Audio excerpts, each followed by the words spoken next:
Okay, welcome everyone to the 46th Keshe Knowledge Seekers Workshop. I'm Rick Crammon, your host, and today, once again, we'll be with Mayran Keshe of the Keshe Foundation and other knowledge seekers of the Spaceship Institute, such as Marco and Armin and Elia. And today we'll have a number of topics to cover, including what we see on the live stream there now, which is the new configuration of Armin's reactors in the Spaceship Institute. And Mr. Keshe will have a number of other topics to cover today. So without further ado, let's move over to Mr. Keshe and see what he has to say for today's workshop. Hello, Mr. Keshe. Good morning, good evening, a good day to all of you. Thank you for being here for another session. We try to, as we said, change the course of the teaching of the foundation, and we carry on with the same theme and the same work. Today we show a new development, which is these are the new systems which Arman has brought with him. They are totally new setup, new structure, but with this setup we are able to test new dimensions and new facilities.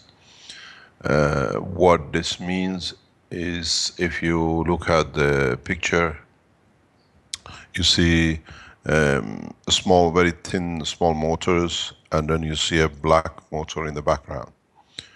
These are set, if you have a full picture of it, you can see, yeah. You see there are a set of 3 internal, a set of 3 external, and there is one core of the black size motors, because there are slightly different diameters, the cores, sits on the top.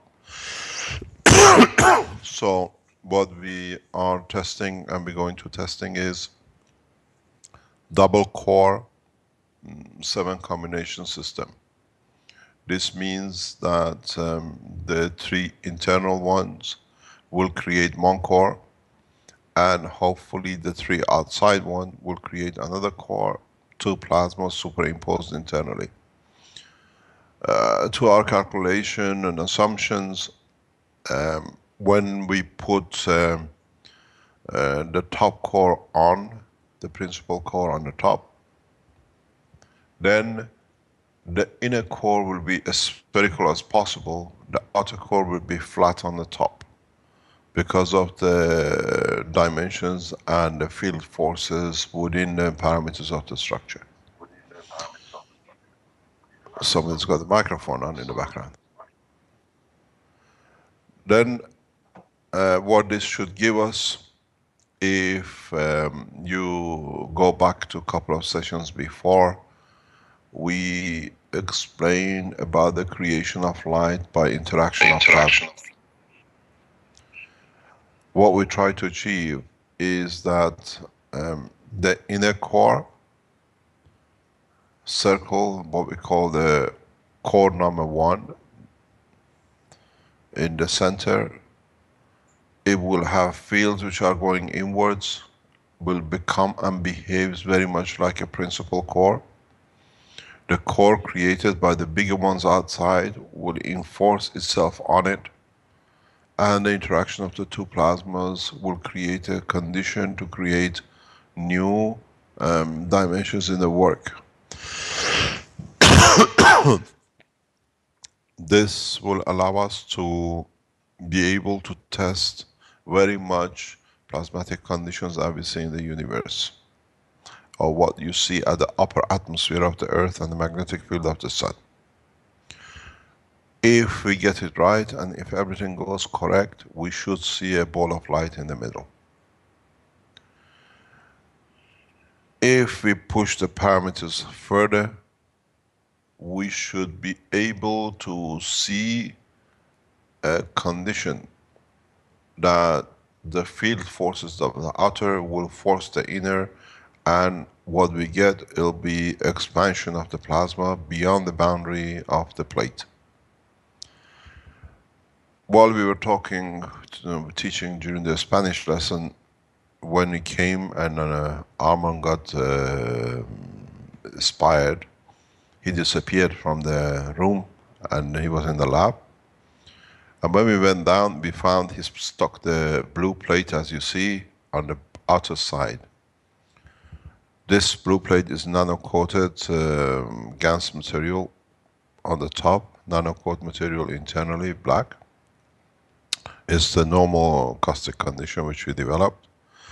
And his understanding was to, as we said, by placing the plate anywhere in the sphere of this field, the interaction of the plasmatic magnetic field with the plate should create light or heat.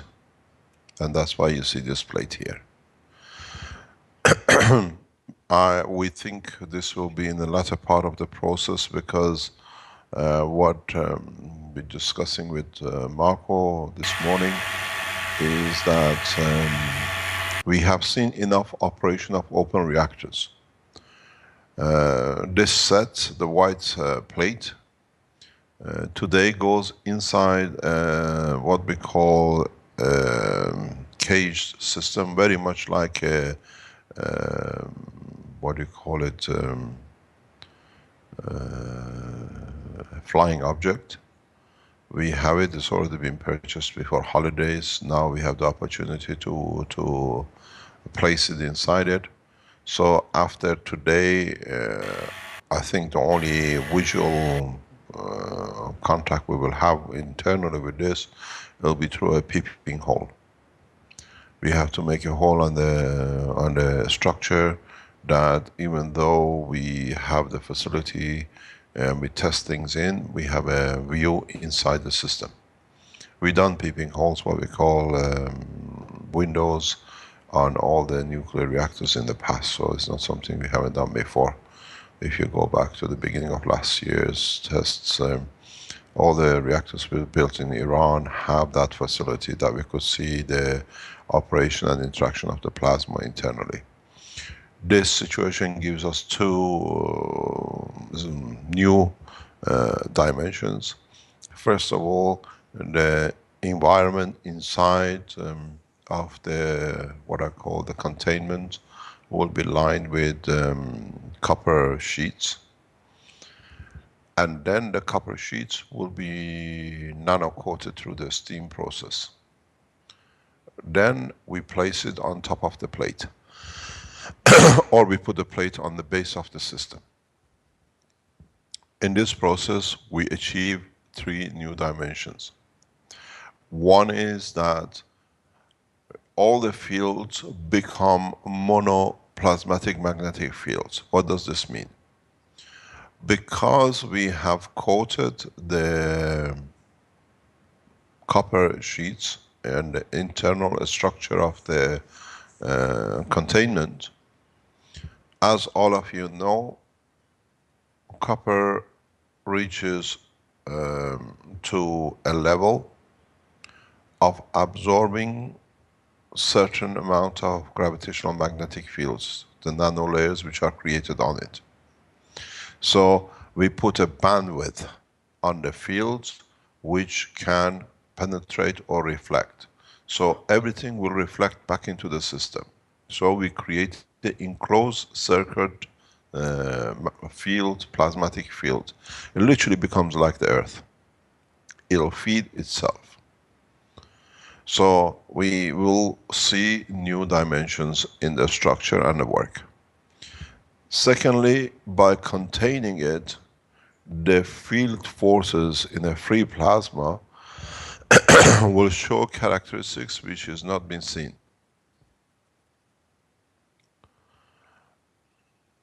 I hope we can show a flight system with this. But there are some parameters which cannot be controlled. Maybe we lose some fields and we condition ourselves in different direction. One of the problems with this is that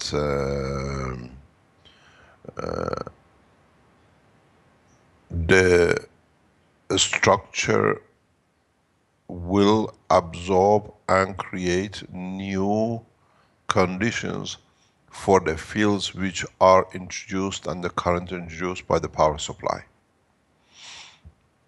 One of our targets was to connect this system to a battery that makes it independent. Now we have that opportunity to do as well, because we can mount a battery on top of the dome. In reality, the whole structure will be replaced. And the whole structure will be, what do you call it, get the new field strength of monoplasmatic strength, or at least we filter the weakest part out, so we only will work with a strong plasmatic magnetic field within the confinement. There is a high possibility that they interfere with the current flow wires within the system. We have to see how we can handle it. We've seen this with the test in Iran, but somehow after a while the fields pass the matter level current flow, and then the system takes its own action. It will be videoed, most of it. You will be able to see whatever we achieve as usual. With the foundation, we don't put anything in the background. Whatever is there, whatever the knowledge seekers decide to show, they will show. This will, this setup, once we achieve positioning and whatever we achieve, has a second characteristics. The second characteristics comes in that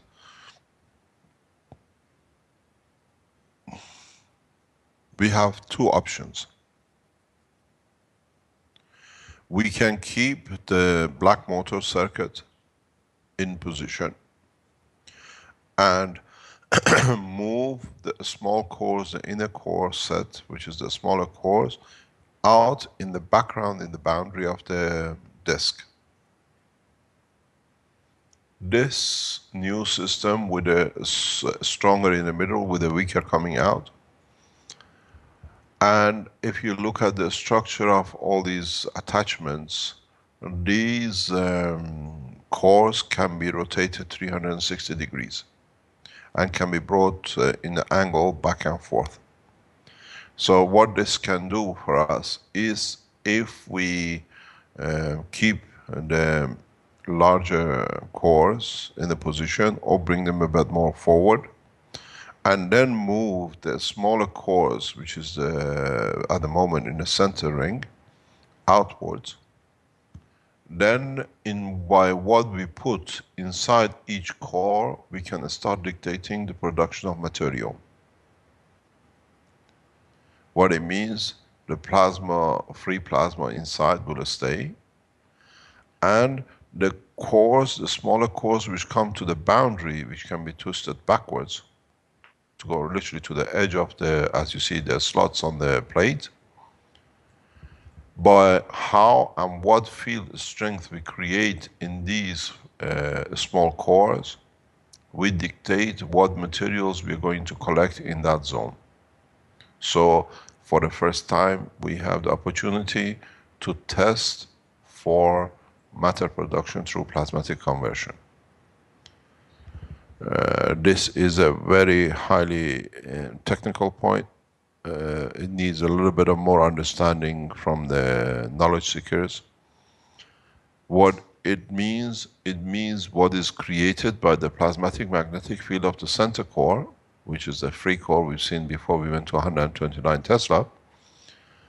We dictate how much goes towards which reactor, and interaction with the field of that reactor in different position or composition of material in the core, we dictate what material is available to be produced in that direction.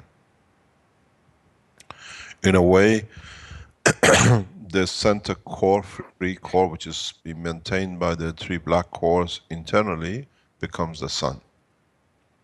And then each one of the small reactors, depending on what we put in that composition, that creates its own field, and depending on its position and the distance from the core, dictates one behave like a Saturn, will produce helium, and the other one, which is in a different direction, will create condition like Earth to produce mixture of materials.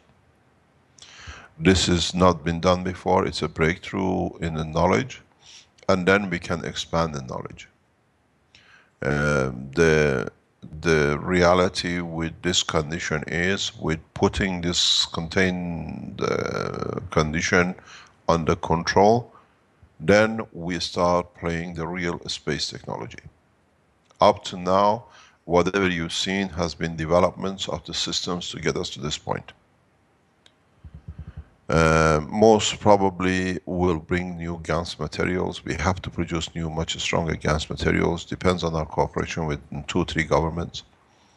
If we can allow, and if we are allowed to bring in plutonium GaNs level with authorization of governments, we will see one of the most fantastic conditions in the universe.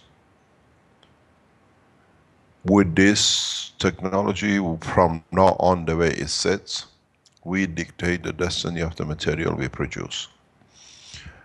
Now we can create the plasmatic condition to produce water directly from the plasma, not from the environment.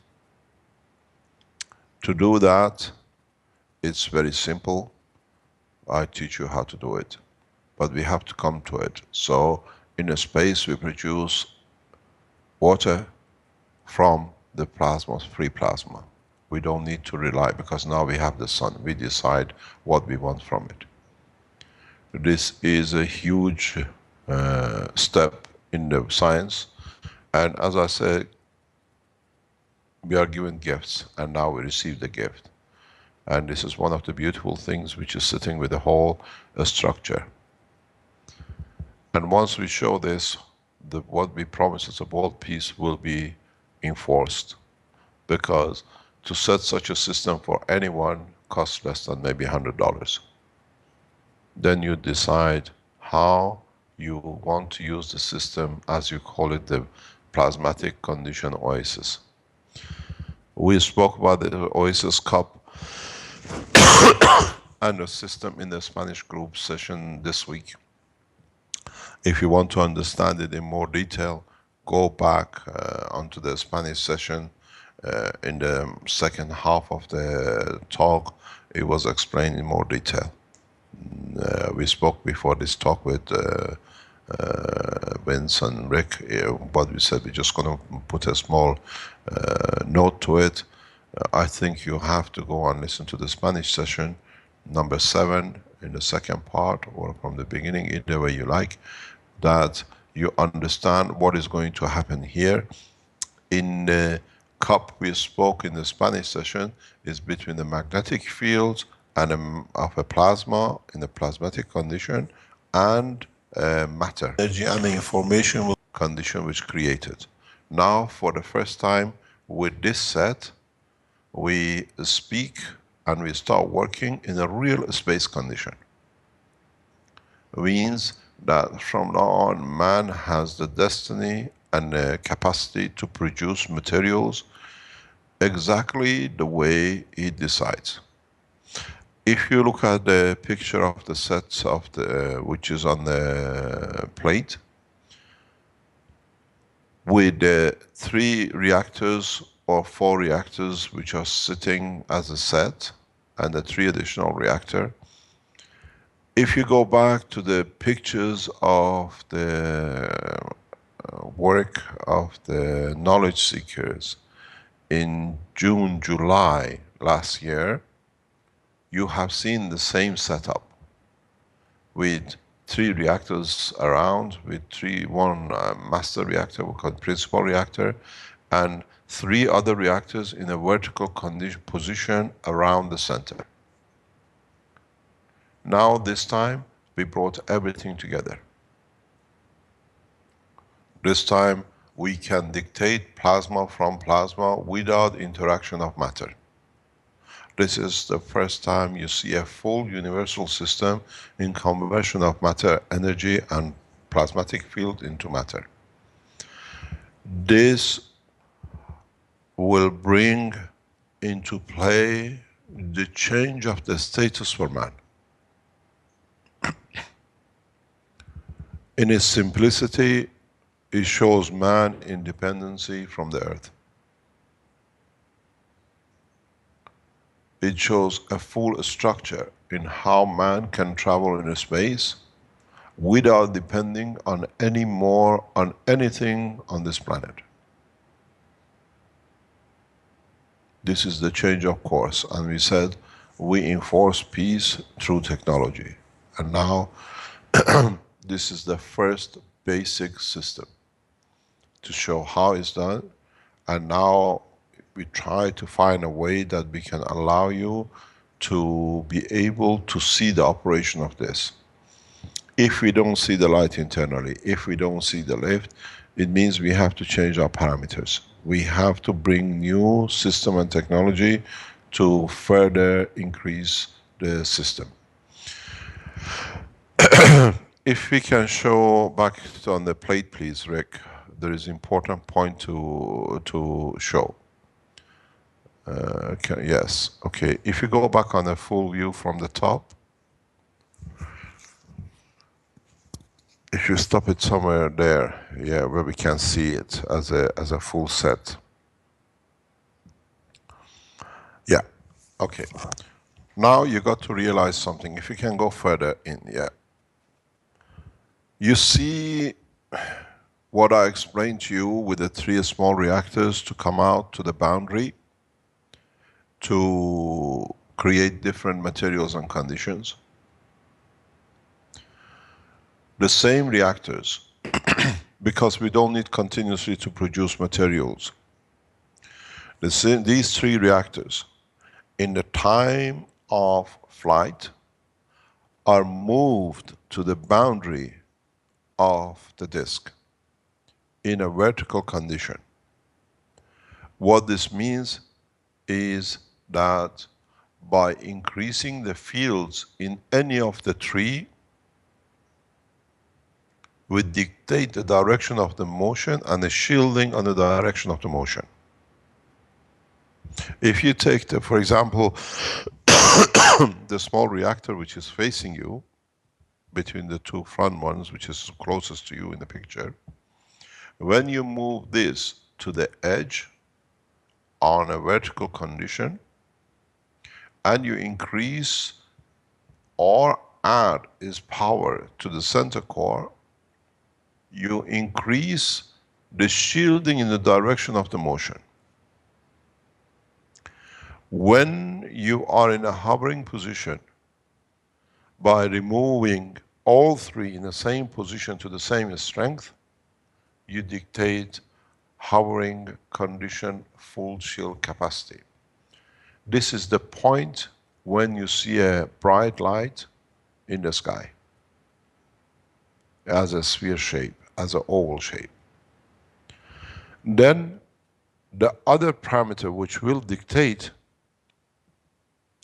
is that when you look from outside in a hover position, you can reduce the shielding that you can see from inside outside. And at that point, you will see 3 bright lights on the boundary periphery of the craft.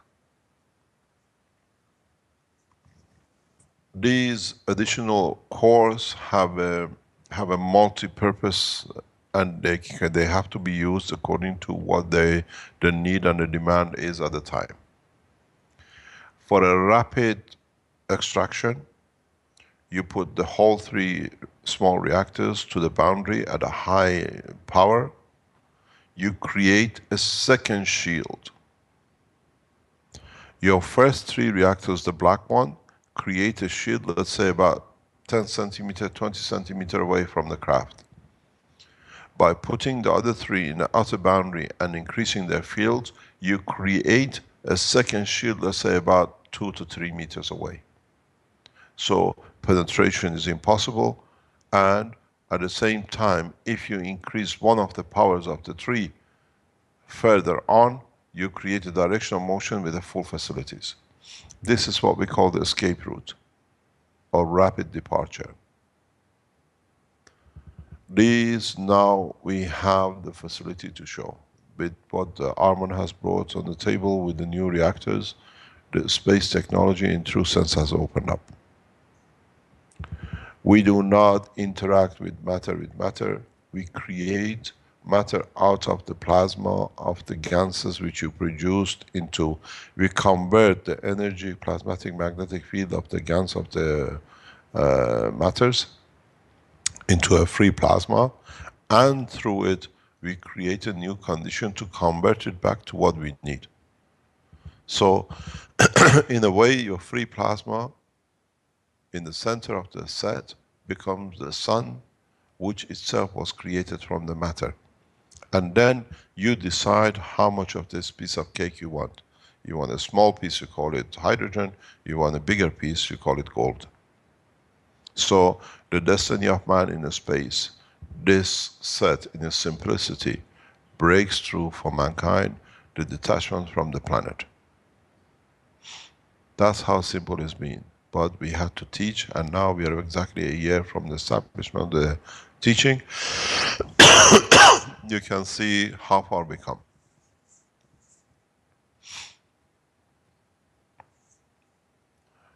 The whole structure will change. In the next week or so, Arman is mounting a new set on the same kind of formation, but all the plastic containers will convert into a copper, and it goes on a full copper confinement. So from now on, you will see two flying objects on the desk. Which one will fly, how they fly, it'll very much dependent on how we get performances. I know the breakthrough, final breakthrough will come when we, our final agreement with the Japanese government come into action. When we achieve what we hope in the next 2 or 3 weeks with the Japanese government, then the space technology will move into a totally new direction. Depends on our collaboration, how we can get facilities arranged with the Japanese government. Then I show you a new dimension in teaching and a new dimension in space technology, which the facilities at the moment are not available. One of the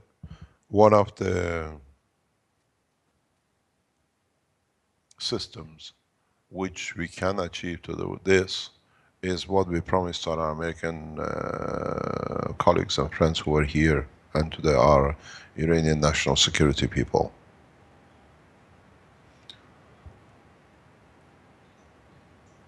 If you understand the operation of this set,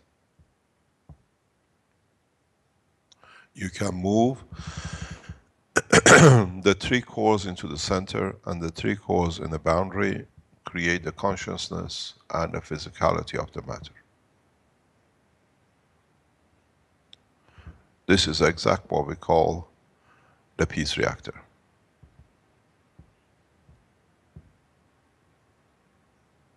What you do is you enforce the condition of the free plasma to take its position as the thalamus, the consciousness, the soul. You raise the weaker part, which is the smaller reactors, slightly higher in position because we have the flexibility. It creates the physicality. And through balance and just and correct magnetic gravitational field within the thalamus, you bring balance into the structure of the physicality. And with 2 or 3 reactors like this, man will forget what war is, man will forget what it's got in the hand is for. We explained and we said, governments have to move or we make them to move. Now this is the breakthrough. There is a hidden work into this. As I say, I give you Rolls Royces, but I don't give you the key. The key will be given to the government. This is the enforcement of our knowledge and technology towards a peaceful process.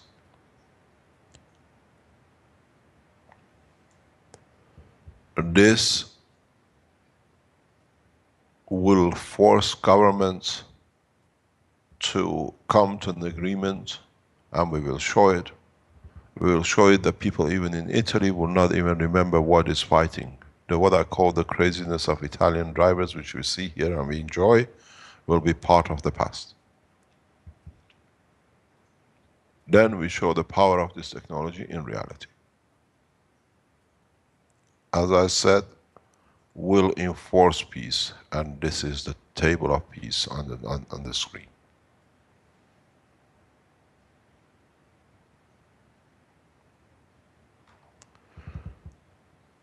We don't go to change things, we allow the changes to come through the government.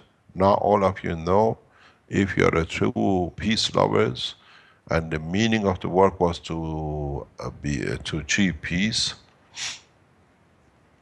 if you can make such a setup, if you have the facility to develop such a setup, then you link up across the planet, and then we give you the fuel for the peace.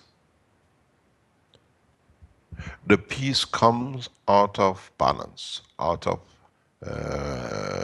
correct distribution of the plasmatic magnetic field in the strength of the amino acid within the structure of the brain of the man.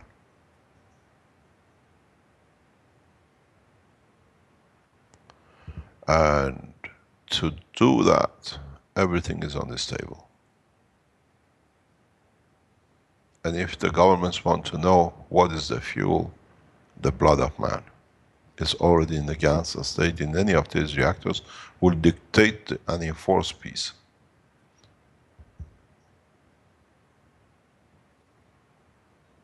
But you have to know how to analyze it, how to process it to be able to achieve.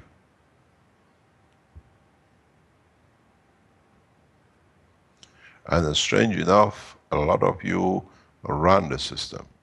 The pure blood goes in your GAN systems which you've been developing.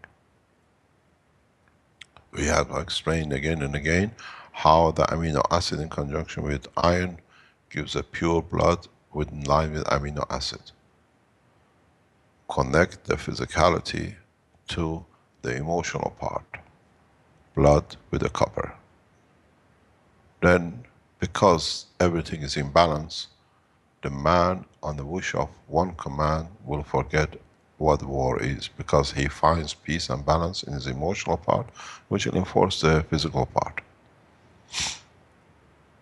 So, in one go today, we have shown you the food, the peace, and the interaction into space. And as I said, we'll enforce peace. And now we have the tools to show it how it's done. Now the door of research opens up. Now, in so many ways, you should understand how the process will be carried out. We gave enough time to the governments, we gave enough time to the religious people, we gave enough time to the others to be ready to move. And the Peace Corps team have done all their works in the background to be able to achieve. Now we give the tools of the peace. Everything has been and is in the hand. Now is depending on how fast the humanity would like to take the next step. Mr. Keshe, we're moving right along with our setup here, as you can see on the live stream. It's I've used an old computer, one of the first desktop Mac systems, first Power Mac system. I had an old one, I've used the power supply of the computer, and I've put in a computer fan controller with 4 controls here that runs off the power supply of this old computer, and that's all I've used on the actual computer for the electronics. But this power supply will be able to power 4 computer fan reactors, which we will have set up here shortly. Underneath each of these is a reactor, and so we have a control that gives us both RPM and voltage readings on each individual reactor, and we'll be able to control that aspect of it. And the actual motors will be built underneath inside the computer. That's just regular computer fans. Will be very easy to set up, very simple and inexpensive, and controllable. And the advantage is this cover actually has a metal plate underneath that's for radio and magnetic interference. So it's got a magnetic plate already built into it to avoid the motor noise that might normally come through as magnetic noise and so on. And we also have another special little trick we're going to incorporate into our system with a levitating ping pong ball that I think will wait till next week to present that, along with the system that'll be working by then. So, and of course we have the copper cups, which will be nano coated, and part of that system to work with different ways to either cover or not cover the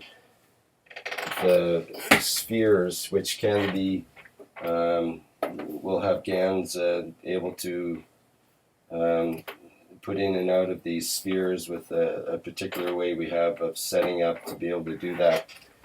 So just to say, we're in a way hot on your trail, trying to come up with something that can help resonate with the other reactor combinations around the world to try to get some action happening, basically some connecting forces with around the world to help bring this technology in a peaceful manner. That's very nice, but you have to realize that you need to cascade this under one cover.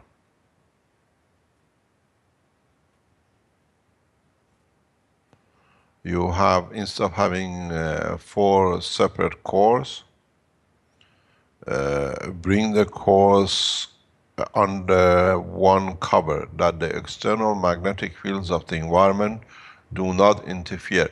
In a way, by putting a cascade on it, making it a spaceship, you give the possibility of individual identity to the system. You create a condition that you create a mono-atmospheric condition like a space, that the fields within the matter and the plasma you create dictate their individuality.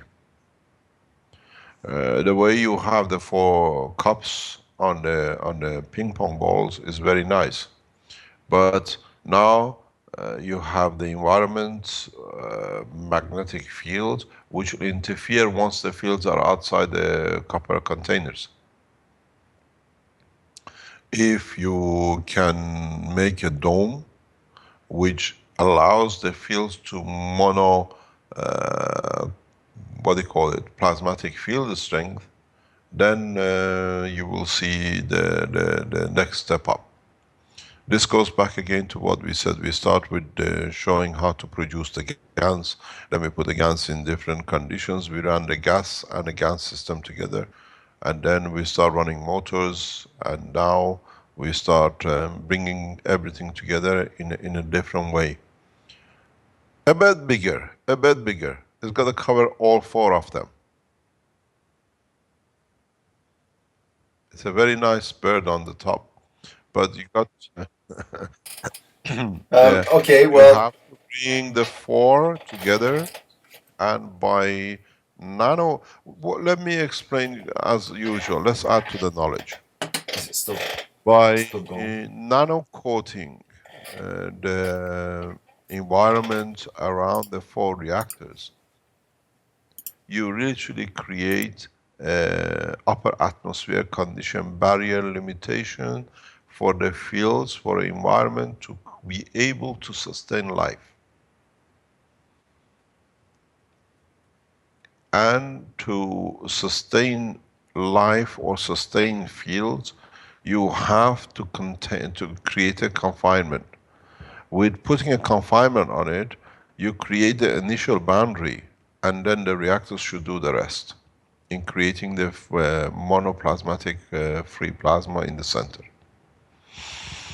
The reason we chose copper from the beginning is because the tissue muscle cells of the human being sits at the highest level to the level of the copper. So the monomagnetic plasmatic gravitational field, magnetical field which you create as a free plasma will allow the existence of man within these confinements.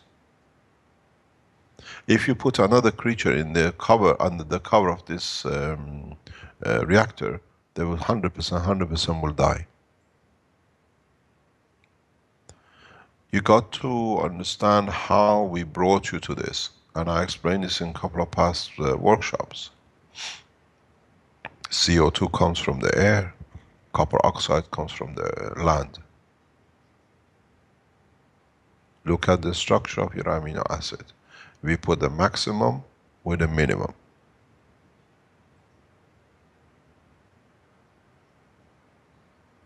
And if you go back in the early talks, the workshops, I explain the connection of oxygen as a central gravitational magnetic field in the atmospheric condition of this earth as a connection line.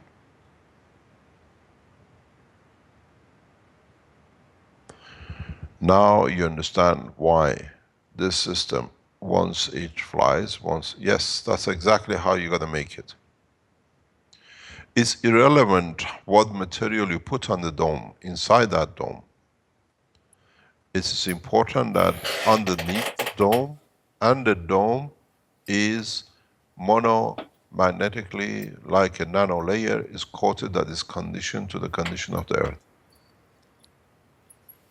Mr. Keshe, this little unit is another project we're working on here. My idea was to have 4 miniature nano reactors, and they're actually replaceable. You can fill them with GANs, and there's a little plug in there they insert into place. This is 4. It could also be 3 just as easily. And the idea is to run it all off of one computer fan. I've removed all the fan blades off this computer fan, and I can run a belt drive on that hub now and actually make all 4 reactors rotate with one drive. Haven't quite got it perfected yet, but it's very close to that. This is what Marco has done. And then the whole thing could be run on a 9-volt battery that's self-contained. You have only one magnetic field instead of 3 or 4 or 5 or whatever. There's also a central place where another reactor can be in the center. So the whole thing is one self-contained, almost wrist-sized. It's almost a wrist reactor.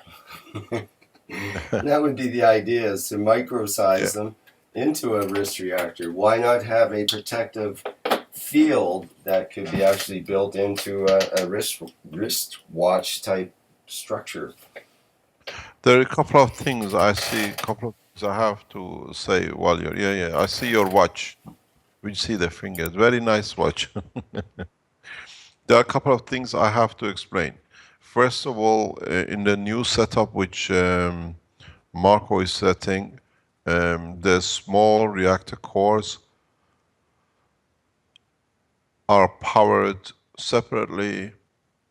Altogether, the bigger motors are powered separately, and the top core is powered separately. So we have a control, 3 power supply control. There is a question. It says, do we need a vacuum condition? No. It's by Bernard Langlois. Langlois, if I spell his name right. He says, do we need a vacuum condition? No. We don't need a vacuum condition because now in these reactors, flight is on gravitational magnetic field of 1G. Means there is no need to go for a space test and see if your body can stand G changes. The environment within the cascade, within the environment of the what I call the a flying saucer, is on 1G level. I explain in the future how this has happened. This is a natural process, and we have dictated it with the coating of the copper. In the coming time, you will realize why copper was used from the beginning. This is with a what you call boundary structure of the plasmatic magnetic field of the amino acid of the man in conjunction with the elements of the planet. And in a very short test, what you're going to actually feel is, in some cases, as you move to the boundary, outer boundary of the plate, you feel like going up a Himalaya. The fields will reduce slightly. And in certain positions you feel you're under a lot of water, as I call G increases. These conditions will live in these reactors, exist because you create a boundary that within these two boundaries you have normal pressure condition. These setups in the future will become a beautiful testing place for athletes. I was explaining to Marco this week. Unknown to a lot of people, Keshe Foundation has been very active in the sports scene in the background. We have been involved with sports people in supporting them from injuries, and it's been one of the backbones of a few rapid understanding of the technology in effect of the human performance. This has happened to us because of the connections and the people we've been involved with. So we don't call it performance enhancement, but we call it recovery positioning, where athletes, instead of spending 6 months in recovery, within 3 to 5 days they achieve the same recovery. This has been done on a very correct basis on the supervision of doctors, and we've seen the results. So you can create a condition of high altitude in these reactors, in the environment of these sealed machines, for the athletes who want to do, what do you call it, you actually can build like a football pitch and put your footballers in there to play football. As this summer, no, this year they went to, what do you call it, for a World Cup at a high altitude. You can create full environments like this for them to test and play and see how, and they get used and up to it. A strange thing is, a lot of you might laugh, but in the coming time you will see. Sports or showing of the strength of physicality and mental tests like chess is one of the most common things in the space. So man will be introduced to new ways of sports. And then you will understand how beautiful these things come for you to do. How you can use this. This will give you the condition of the freedom of use of intellect. You got to realize something very strange to you as human beings. When you do not plan killing and you do not plan to destroy and you do not do what man has done for centuries, you have plenty of free time on your hand to enjoy life. And part of it is how to interact and how to enjoy. Because everything you need is at hand. You just add to the knowledge and there is no pressure as it is not to survive. This is the change. And this is what you will see more and more, what we call leisure time, but in a correct way. No more cheating to enhance with, what do you call it, with chemicals. You can enhance much easier with the plasma, because it's direct. There is a paper to be published most probably before next week, when we talk again. This is done by Guy, who's a Belgian scientist. The Keshe Foundation paid for this research about 2-3 years ago in the condition of the growth of the seed. And I asked the gentleman to be present today that he could explain, but maybe next week he'll be with us. He has used and consumed GANs himself as a scientist to enhance his psychological and his emotional performance. And he's made some comments in the paper he's published. The paper will be published by the Keshe Foundation. It is a scientific paper written by a scientist who's done nearly a year of research on development of the seed. All the pictures of the seed he's grown will be available, and one of the, what do you call it, backbone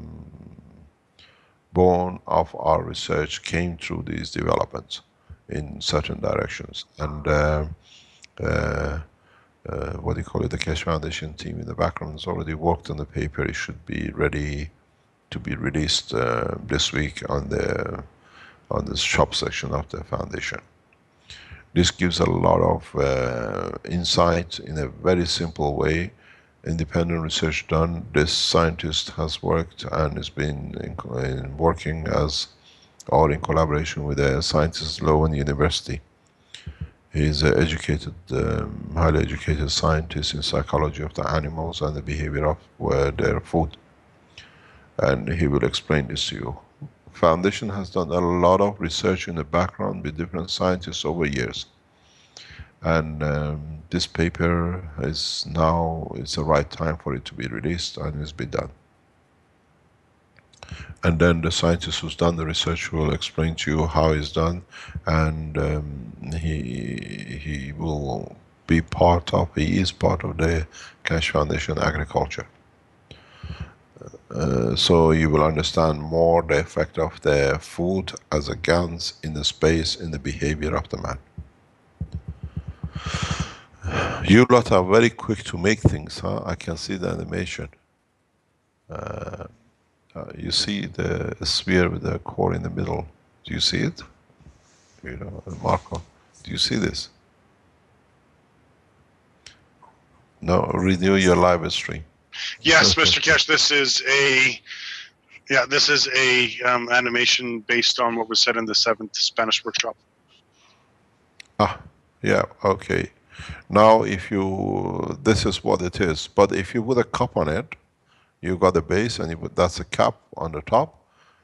In this process, this is part of the teaching of the last workshop, last Tuesday with the Spanish. You release the magnetic fields from the center core. Now in the setup we showed with Marco, that center core which is rotating, now is the free plasma which we've seen and we measured at 129 Tesla. By putting the cap on it, and it depends, as I explained in the cup, you can rub the nanomaterial with a different strength, with different pressure. Then you can produce different materials within the cap. And this job with changing, with pushing the different, or rubbing different layers of nanomaterial to produce different materials, in the reactor which Marco has set up, is done by the variation in the plasmatic magnetic field of the small cores when we move it in the boundary.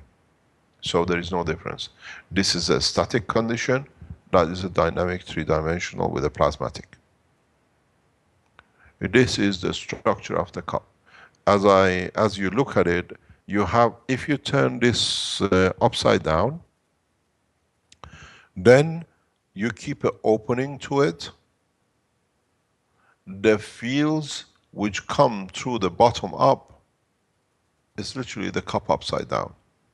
Those are the fields that I explained in the Spanish session, that they become part of what you need in the environment you are, that you are fed. This principle of receiving is very much done by all our Keshe Foundation volunteers unknowingly in the health section. In the health section, when we provide the drinking cups, we always ask them to hold the cup when you are breathing, not when you're drinking. Because through that, they receive what they need, because the body shows the limit what is short of. The boundary of the nano coating becomes the skin of the man, becomes the aura of the man.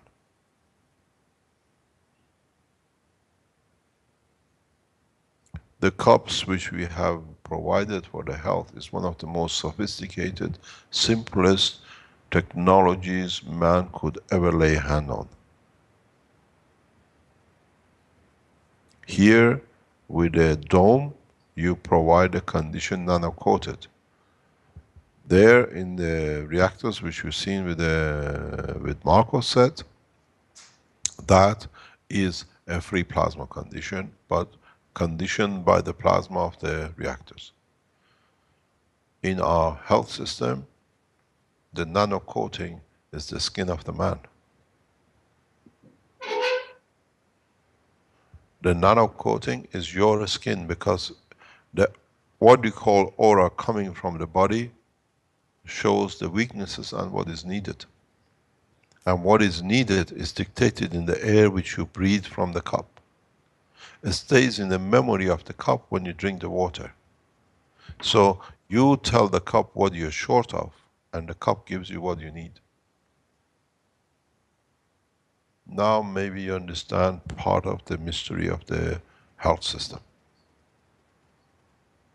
The health system will be fully developed in the next 2 to 3 months in Italy. And then it will be handed over to our Chinese section for mass production.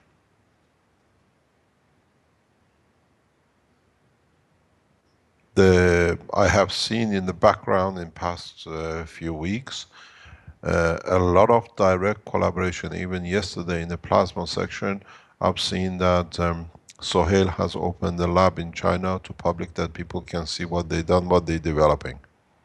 This is how open the technology which will stay. And I said before, Sohail is a gift which has come to the foundation, and he works on the same ethos as me. Total openness, nothing held back. This is how it should be and how it will stay.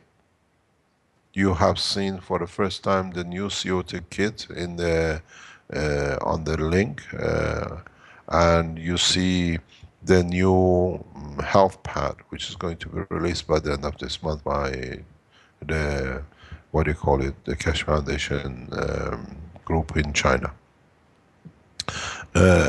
Is it possible, Rick, to put the link on what Sohail has shown in the workshop you did yesterday?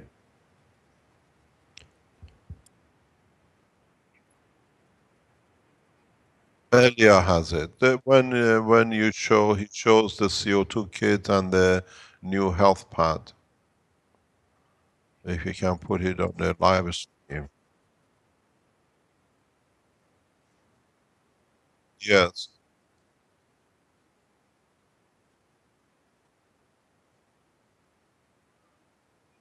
Can you put both of them on? Because these are the new commercialized things which will be, it's already, it will be released next few days.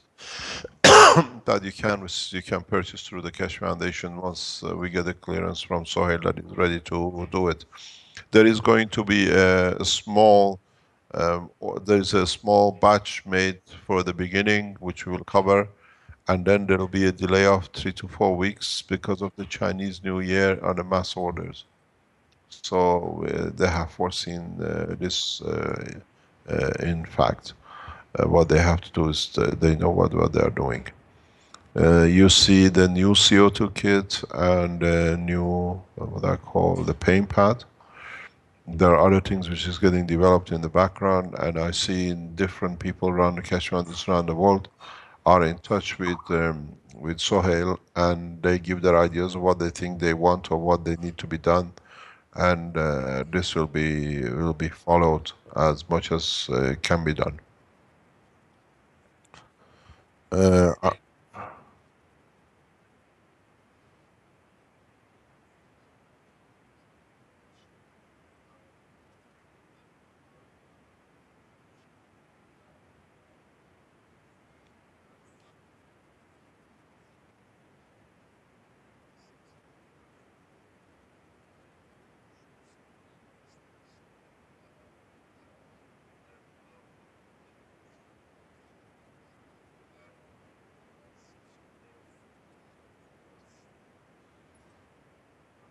My video, or sorry, my audio wasn't on in live stream, and I've been talking here. I meant to say that this video that you see, called CO2 Capture Kit, is from the folks in Canada. Is Kevin Blundell is actually speaking now, and he's describing some of the aspects of things, and people can go to Quantum Energy Canada. That's Quantum Energy Canada in YouTube, and that channel has a number of videos.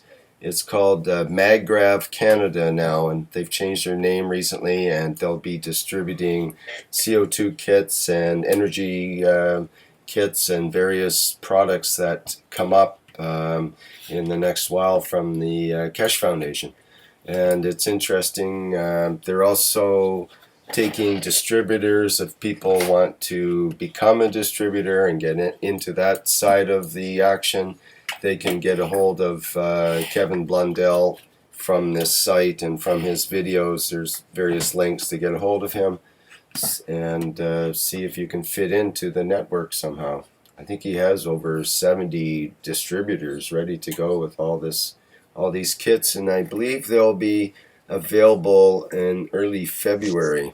That's the way I understand Have it. can you put the link on the live stream, please, to MagGrav Canada, please?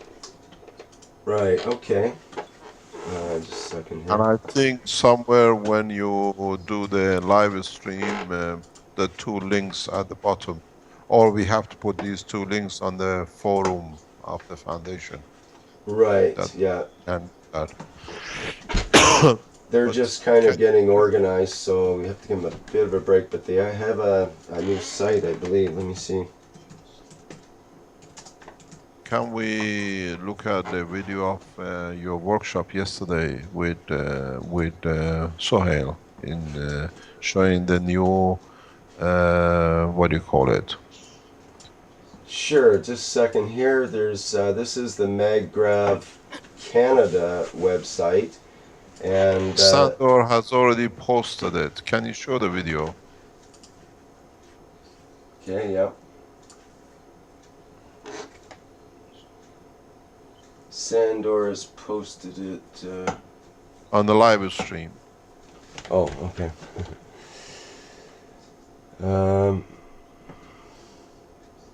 I don't know what video that is, and it's on my other computer. I can't get it easily. Elia has it. Elia can put it on the That's chat line, the Skype. Is that that's an actual video? Okay, it's actually on your YouTube. It's on your own YouTube channel. Right. Okay, I can get that up. Let me do that instead. Because I watched it last night on your YouTube channel. Right. Okay, just a second here. Get that organized.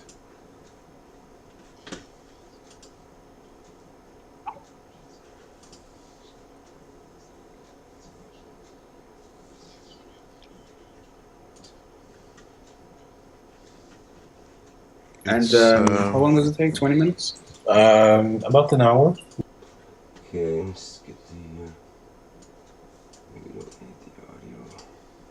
While you're doing that, Harold Lehman says, in my setup, the copper nano coating keeps wearing off. So I have to keep replacing the copper nano coated plate. This concerns me for the new sets which are going to be set out. You see it now. The plates have been coated with silicon.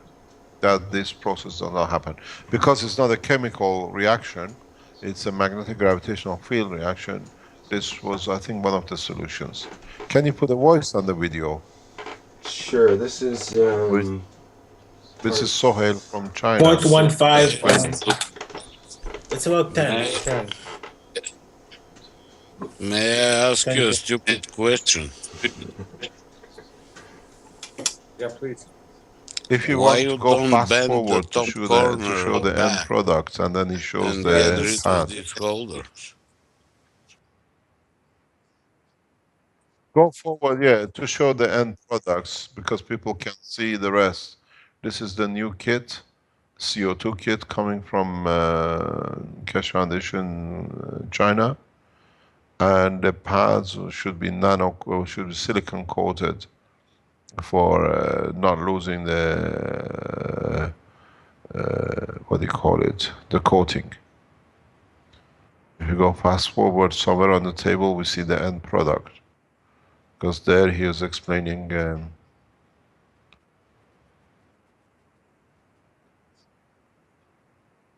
Just go back. No, go back.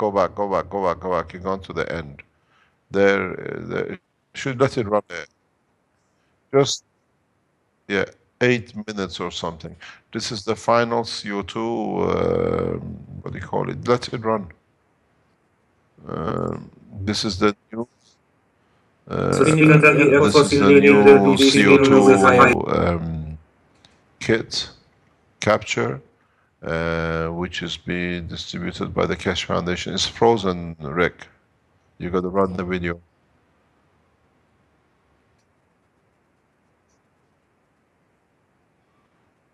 Oh yeah, okay. So this is the new CO2 kit.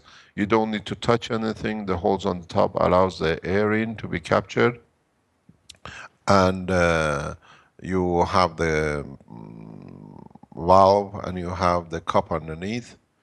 You see it in the background, and great thing you see he's showing is the new mat, which is a pain relief mat, which will be distributed by the Keshe Foundation in China. The trading name used for the distribution is chosen by the Chinese, by Sohail, and you see in a very simple way the CO2 kit. This is the mat attached to the full belt. You can use it for anything. Yesterday I was talking to Dr. Elia. They have tested this on ladies in China for menstruation pain, and it's very effective. So they are looking at developing different kind of it. We originally wanted to produce something like 30 different versions, but Sohail made the decision that we'll make one and see what happens, how we go, and then we go. So now this is the first unit to be done. The new CO2 kit will be priced at 10 euro plus shipping and packaging, which is totally different from China. So this brings it at the reach of everyone to be able to afford it. The paint pads will be around, I think, 15 or 20 euro. You see in the background, this is the CO2 kit, you keep on seeing it in these flashes. If you can freeze it where it shows it, then you understand how it's on the corner. This is the new kit with the blue top. This is the new CO2 with a cup to collect. The whole structure will be the next step after this in March. I've been told by Sohail, or April, he will be able to do the power units, which is the batteries, battery charges on the batteries from the CO2. The same unit as you see with the CO2, is called, will be changed slightly. I don't know how they will do it, but it's most probably the same. Will be distributed as water purification systems at Ebola for E. coli bacteria. The whole structure is getting set in different ways, and we have already started talking and negotiating for water cleanup in different parts of the world using these systems, that people can add guns into the waters and to see how much purification we'll get, and then you most probably be able to receive the kits as a purification units around the world, done by Keshe Foundation in China. This is. Here's a better picture of the CO2 kit from the folks. It's much more clear how it works. The trading name of the Keshe Foundation has been chosen by Sohail as Quantum, Omega Quantum. So we'll carry the logo of the Keshe Foundation around it when it's commercialized. The whole setup is very practical, rapid, and as I said, one of the things that people will start using this will be, I hope it doesn't become a jewelry box, because it's very, what I call, sleek. It's the 21st century. The simplicity of it would allow people to use it, because as we said, in time there'll be adoption to this once we get the full authorization and confirmation from different authorities that the amino acid on top of the layer to be used as a food for consumption. These are all the things which we are doing. Once the layers are nano-coated and then covered with silicon, whatever is produced is pure. There is no contamination by any other material inside it. So it's a natural process. And one of the things which I should tell you, maybe is add to the knowledge, I explained it last week, the Keshe Foundation, on the support of the organizations we work with, have been licensed to run the first clinical trials in hospital for ILS in Europe. We've been given the authorization by the government last week, and this will be set up in the next coming days in Italy, and it'll be under full supervision of the medical teams by the government, and how we develop and what the results are. Secondly, we've been authorized for the testing of the systems for fibromyalgia. With this, we can report within 2 to 3 months the results immediately for commercialization. And we've been given a go-ahead for clinical tests for fibromyalgia by national government. The same has been issued. I've been told we'll release it directly for tests to start for back injuries, spinal damage injuries test in the systems which it can recover from any disc damage. And we have been told that we've been authorized to do clinical tests on the systems for Alzheimer's. So these are very rapid developments which are coming through different channels of the Keshe Foundation supporters and Keshe Foundations around the world. We have taken to clear position in respect to commercialization and research, and that is the space technology will stay with the main Keshe Foundation organization of Italy. We develop the space technology in full, and we share, as we've done, the knowledge with the rest of the governments and public. The research and development of the health side, at this moment with the scientists and the doctors and professors which work with us, will stay within the university and will be licensed for rapid testing within Eastern Europe nations. We already received the authorization. The commercialization of the materials will be done in Eastern Europe and China simultaneously as one organization. But this way allows us to cover rapidly the whole markets of need wherever it could be. The production of the cup of life will go to initially to China and then goes back to Eastern Europe. I know Sohail is advising everyone who wants to start a system, but you will. We have to see how we can and how he decides to do the support of all the different organizations around the world who want to produce things on their own.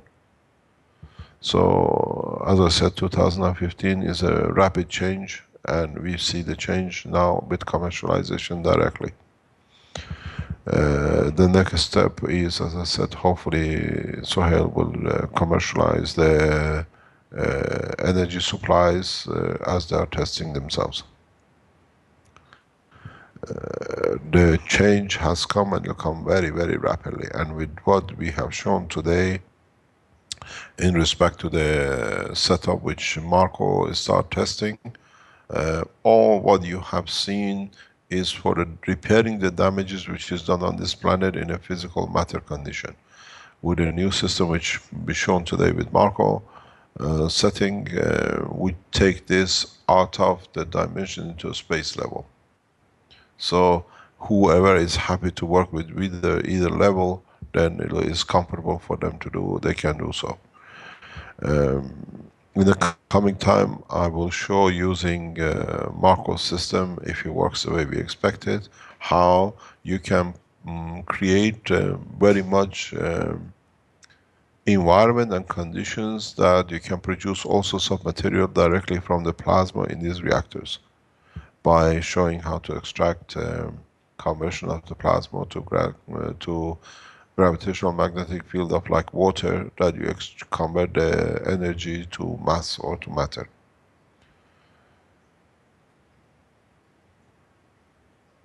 Is there any questions? Or are there any questions we can answer?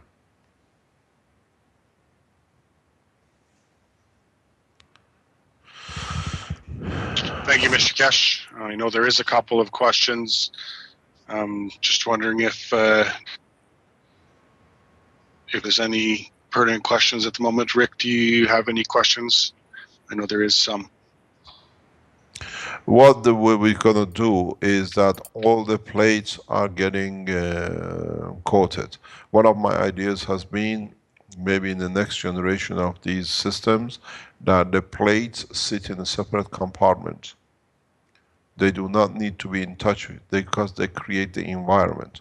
I've seen in some of the chat rooms, they've done some tests, they see nickel CO3 test done by the nuclear center, we see CaCO3 test done, depends which part of the material you use to test. If you use the GaNs on the upper levels, you will see CO2 GaNs. If you use materials which look like GaNs but they're in a solid state, you see whitish, and some are nickel and some are what you call calcium. It's very much like a bone structure flakes. The condition for creation of nickel CO3 or calcium CO3, it comes usually in our observation when the GaNs material is high in level in the container, that the two plates become connected to each other through plasmatic gravitational magnetic fields. So the matter plasmatic field of the what you call nickel or calcium is created. The calcium in the CaCO3 comes from the water which you use. If you use sterilized water, you will not see any calcium. And when you use separate plates that they are not in touch with the water, they just create the fields, you will not get the nickel as well. So in a way, in the containers which is produced by the foundation, and Sohail is doing them by spraying them with silicon, what do you call it, a spray or material. This should give you only, what do you call it, CO2. Secondly, if you look at the structure, is tapered in, which means the CO2, whatever is collected, goes into the funnel. So should not stay in touch with the plates. And this has been overridden by this way. It gives you that facility. The plates do not become catalytic situation, but the plasmatic magnetic field. Mr. Keshe, could the thing that we see there, the object, the CO2 kit, could it have pockets molded into it that would contain the plates and not in contact with the fluid? Would it still work through the wall of the plastic? Yes. Would we get more GANs collected if it was silicone sprayed rather than through the walls of the plastic, or would we get more with direct contact? There are 2 or 3 points which is to consider.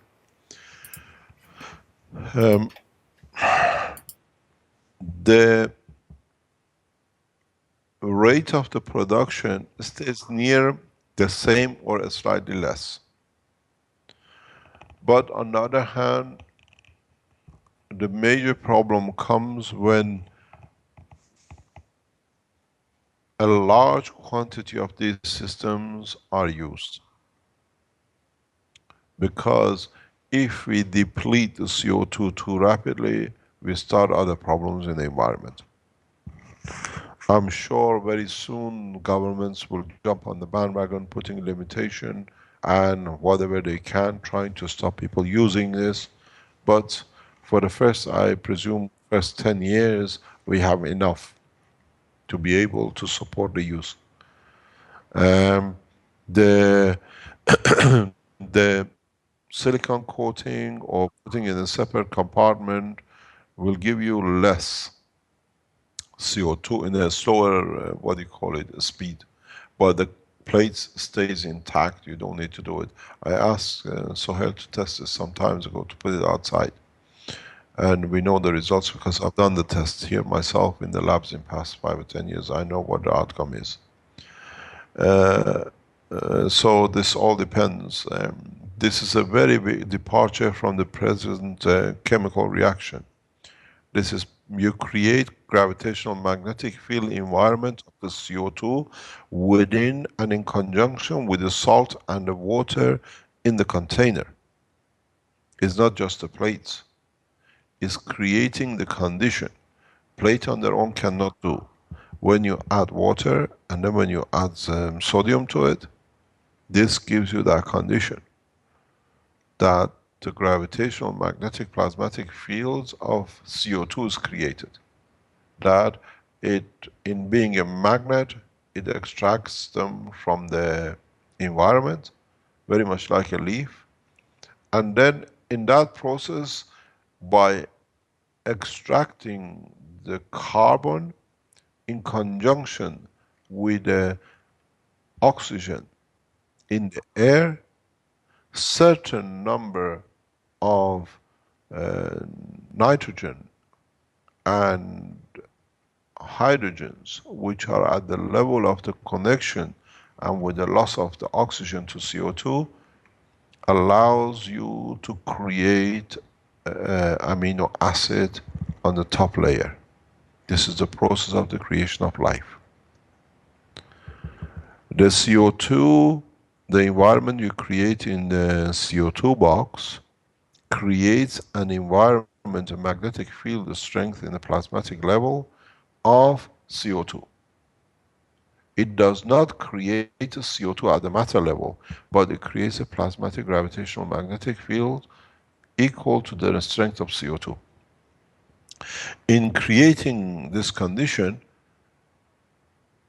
the magnetic field pressure inside and gravitational magnetic field pressure inside the water tries to pull the carbon in line with oxygen. You have to understand the physiology. Carbon is 12, oxygen is 16, nitrogen is 14. So in creating gravitational magnetic fields of CO2, you create a condition that you try to absorb the C, which is a lower, and a higher oxygen, which is higher, into the container.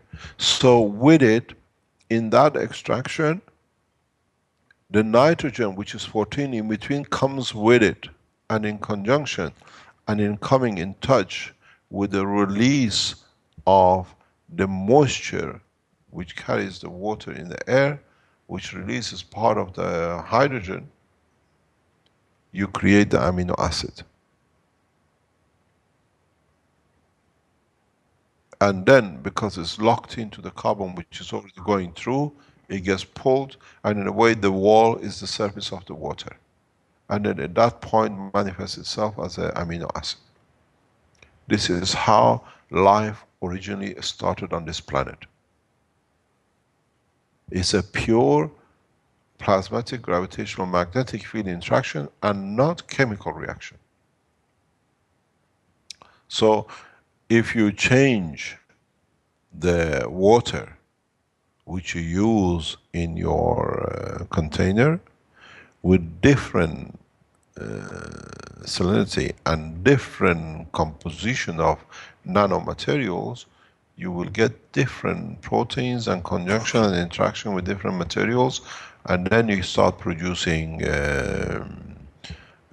materials like a blood on the surface of the water.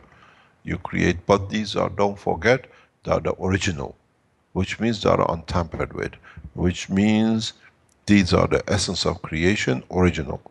And then if you add these amino acids to the reactors which Marco we showed in the set, then this is a pure entity integration of the man.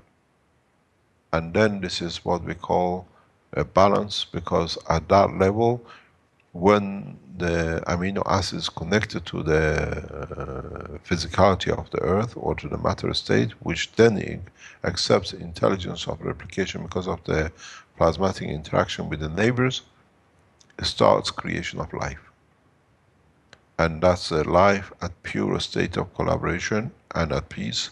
And when you add this into the cores of the reactors, as I explained with Marcos, then you control the mind of the man. And as we said, peace on you. You receive balance fields, and when you receive balance field, in conjunction with another 2 or 3 elements and conditions, you can enforce man to forget his animal behavior. Because you have to have enough in your reactors to be able to feed the man through the same energy level in a gravitational magnetic field. Then when the man receives enough, which is at peace, that level, what you transfer from the free plasma is at the level of the emotional level, strength of the body of the man, because it's the pure original protein. Then man receives a satisfaction. It's like you're looking for love all your life, and then when you find love, that's it. You stop. And this, because it is a pure condition, you achieve peace. Because man will find balance within his emotional part, and then transfers to physicality. Then there comes the question of the interaction between the emotional part and the soul of the man, which time you have to understand the connection. Mr. Keshe, is there any connection with what you just said with what's called stem cells in some of the biological science today? What is a stem cell? A stem cell is the origin. Okay. But it's more purified, but still, because of its physicality, has a matter connection. So what you're speaking of would be before the stem cell, is that correct? Origin of the creation, yeah. For the first time, man understands how he's been produced and how. And because of this, you cannot add to this to create, what do you call it, aggression and war and psychological control. It's impossible, because it's not within the realms of physicality, it's in realms of the emotion, and emotion stays pure because it's in touch and it's part of interaction with the soul of the man. That's why I said, and if you go back to my original writings, I said no soul will be harmed through this technology. This is the promise we give, and we keep to our promise because we understand the principle. Could you explain that again in a slightly different way? This is a big concept, and I know a lot of people they have this fear that they'll have to be controlled. Everybody will have to be controlled in the future, but we have this other concept of, I mean, if you're in an environment that feels naturally loving and giving, then there's no need for control in that environment, in a sense. So could you Put it this way, explain how let me that explain differently? let me explain Okay. to you. When you run these systems, to go back to what we call to enforce peace,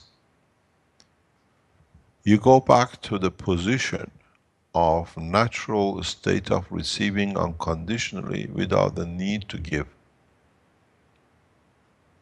And in this process, the man will understand there is no control and there is no way you can control. Mind control comes through the control of the physicality part of the man, not through the emotion. But man can control his emotion through the direction of the operation of the physicality. This is a very fine line and it has to be understood fully. There is no control. I put it to you in one very simple way.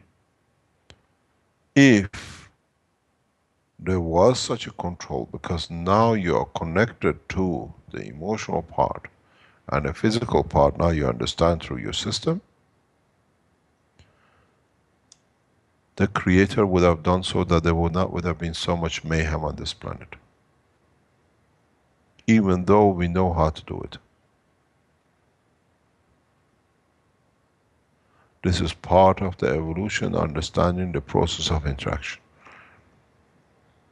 The center core sits as pure, only receives what it needs. And when you put salt in a pot, it doesn't stay in one place. It gets mixed and equal, and then it comes back to neutral condition. Because it spreads out. There is no way you can use this technology for mind control. Through thoughts and emotion, you can control physicality, but you cannot control the emotion. But the emotion is a reflection and the reaction into physicality. If I cage you and put you in prison, then I can control your physical condition. But I cannot control what's going on in your head. I cannot dictate how you think and what you got to do. We've seen solitary confinement for 20, 30 years with some of the world leaders which have been in power. We saw it with this beautiful soul of Mandela.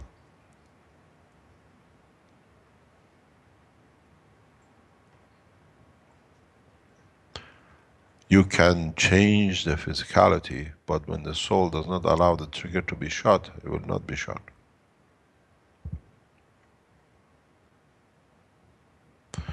The soul controls the emotion, and the soul has every say in the direction of the emotion.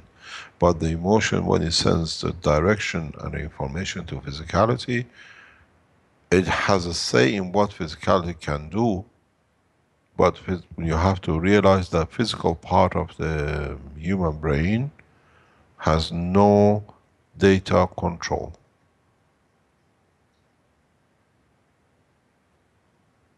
Unless it becomes reflex. Reflex is totally different. Arm cannot decide I'm going to shoot, arm cannot decide I'm going to hit somebody. to do the action has to come from the emotional part and has to have a reason for it. And when you take the reason of aggression away, there is no reason for aggression.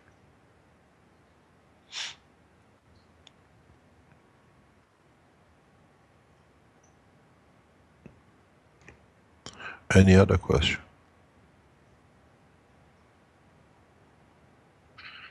Oh, I did post a lot there. Let's go from the beginning, shall we? So this is in chronological order that the questions were in the live stream. They are the magrevs of one reactor enough to create heat? Yes, depends what you put in front of it. This is, I was explaining yesterday. Right. And I explained this, you've seen it in the plate which Armand understood and went downstairs and put out on the set.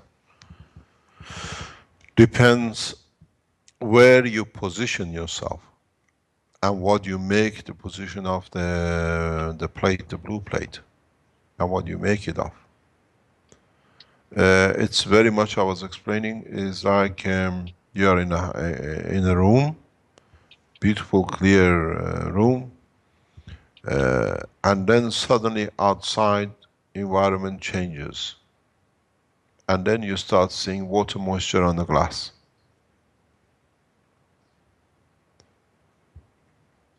And you have all the walls around you and you see no moisture on it.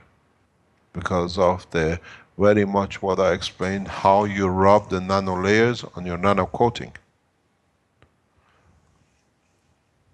Where the condition of the glass is thin and the transfer of energy is direct, you get the heat of the outside, the warm of the inside, the cold of the outside, and then the vapor manifests itself as a matter, physical, tangible matter, even though you are breathing it yourself in.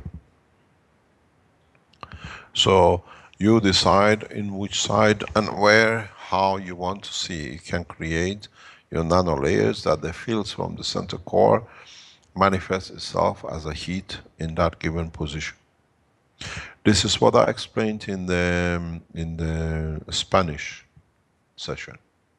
When they asked for the oasis, what about the oasis system? Oasis system, if you look, as I explained, try to go over it very quickly, is management of the use of the energy released by the central plasma. What does this mean? You don't need the light all the time during the day, 24 hours a day. So in that period, when there is no need for light, or when you go to sleep, you divert the energy into, like let's say the glass, to absorb or to convert or to change the moisture of the environment around you into the water, that you collect water for the time you're awake. During the morning or whatever you wake up, you want to cook or warm the water, you don't need to create or use the energy for light and for water production. So you convert or divert the energy to a plate, to a heating system. So now you have the light, you have the water, you have the heat. Then you want, let's say during the disaster time, there are also some infections. If you understood the plasmatic condition which we showed on the Marco set, every disease has a gravitational magnetic field boundary strength. Go back to the teachings of Dr. Elia and homeopathy. You add to the water the energy opposite to the disease. No bacteria, no flu. So now you got your medicine. At the same time, you can allow a certain magnetic fields as a base to create a very soft shelter plasmatic environment around your reactor, which you put in the center of the room. Then you have your shielding.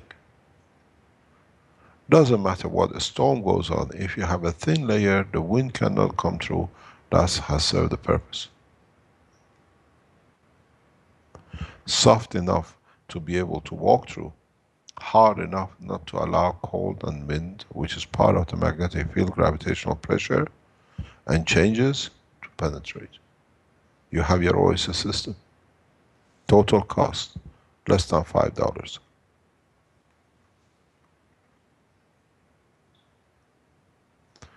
Is not that you stand and you see a system producing, it's the management of energy. This is what's called the OSS system.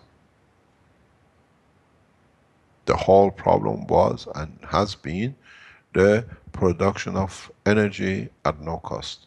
And the reason we discussed the OSS system, because the Spanish group showed that they have developed a 28-piece nano energy system, which they've been lighting LED light. I think he said for 4 months. I think it's Eric Clausen who's done that. I can't remember who showed it.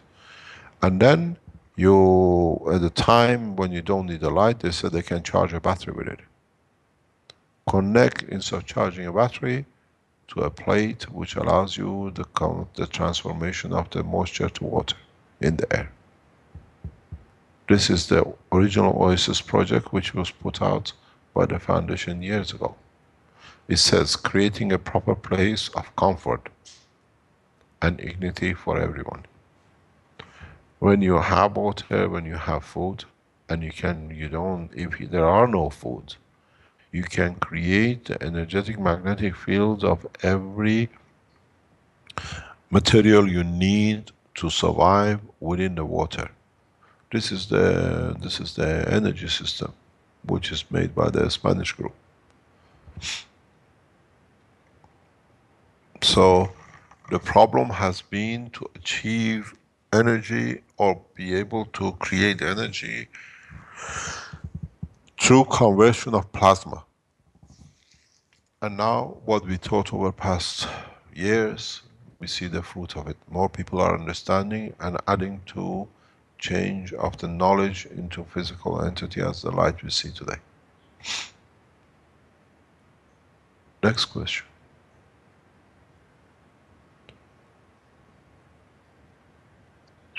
Okay, the next question is all CO2 GANs filled or mix of GANs in the reactors?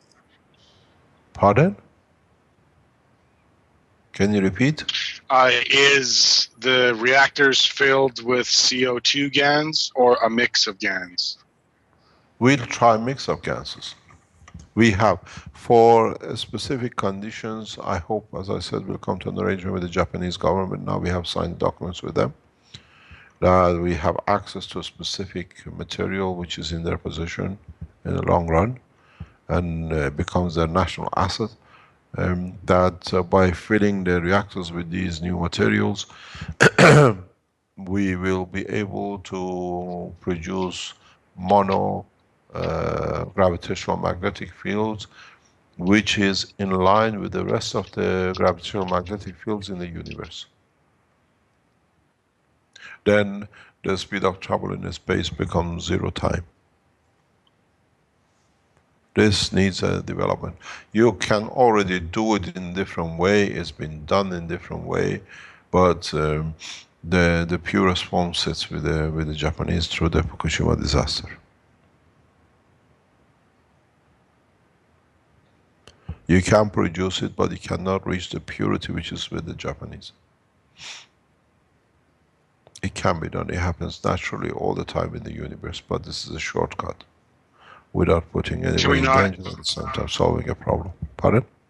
Can we not use the water or even the air that is coming from that disaster in other places in the world? As you said before, the Fukushima disaster is reached around the world. Let me explain to you. In a way, yes. In a way, this is what I was explaining to some of my colleagues in the past. Nations like Japan, nations like Iran, United States and China in so many ways will not become energy suppliers, but they become the providers of the new style of energy. Transportation will not be done the way as super tankers. Transportation will be done for receiving new and different type of energy through transmutation of the matter. You don't do teletransport, but you do exactly what you do with the CO2. You extract it in the direction of the scent.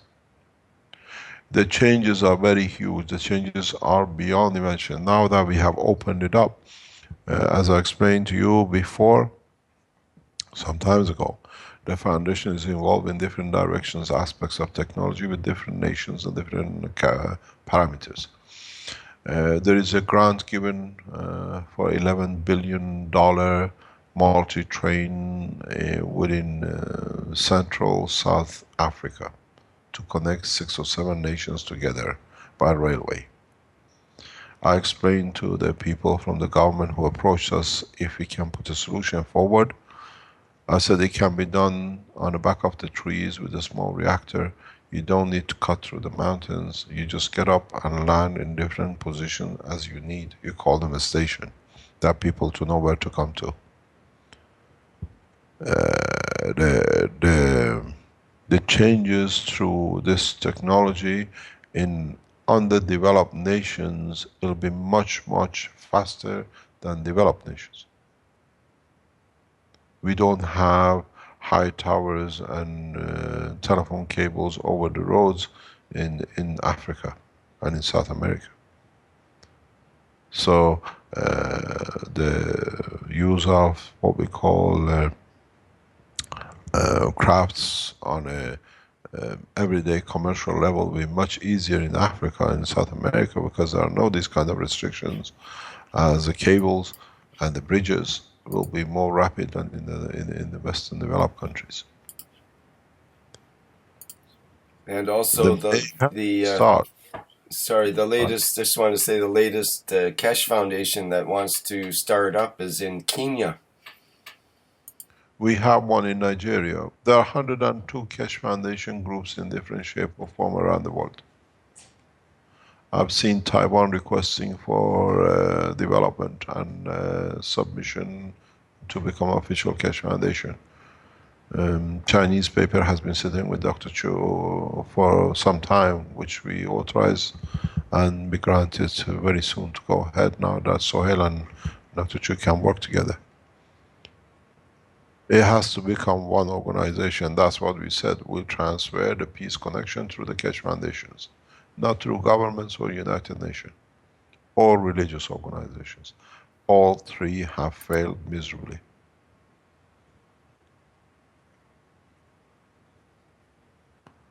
We don't wait for acceptance of who can approve. There is no peer review. You peer review, you understand, you made the reactor, so is correct. As I said, a lot of people talked about the peer reviewing the CO2 paper. My peer review, my CO2 paper has been previewed by millions who made the gases and the CO2 kits. So we don't need a man who's been paid to talk as a voice box for some pressure groups to make a decision. You have peer reviewed it, you have decided, you made it, and it works, and you can see it, you can test it. So it's been peer reviewed. At the same time, as I said, we gave a chance 2 years ago to governments to come to agreement. It was too much to do. Now people will do it. Once we show the flight system in it's peer reviewed by the actual peers and not by some talking box. In a way, the peer reviewing is done by you lot. That's right. Actual peers. Peers. Peer reviewing goes by the level of intelligence. So if the beauty of this technology is that it's getting understood, practiced, and worked and developed by the man on the street, not by universities and the professors. So they have lost their position. They have gone done wrong enough to themselves, but they give the basic education and it will be done. And it has to be done that way. If you want to develop, extract water from the system, now we have the real system which can show you how it's done. But one thing all of you have to remember, and I'm sure in the very near future you will show us. To create gold, you have to use gravitational magnetic field of the gold. To extract water, you have to do the same. It will not happen, but you have to understand how to do it, and the way has to be done the correct way. Cleaning up the mess in the oceans with the chemicals which are in it, it'll become child's job very soon. Whatever man has done wrong to this planet, within the next 2 to 5 years will be put right.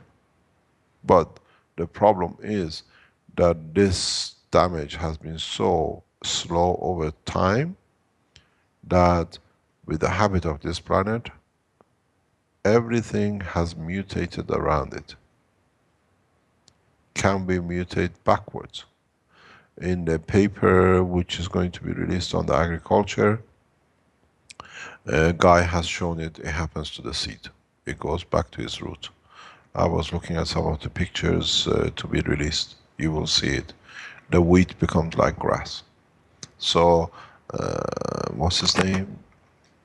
Monsanto, hard work to control, is actually down the chute, is finished.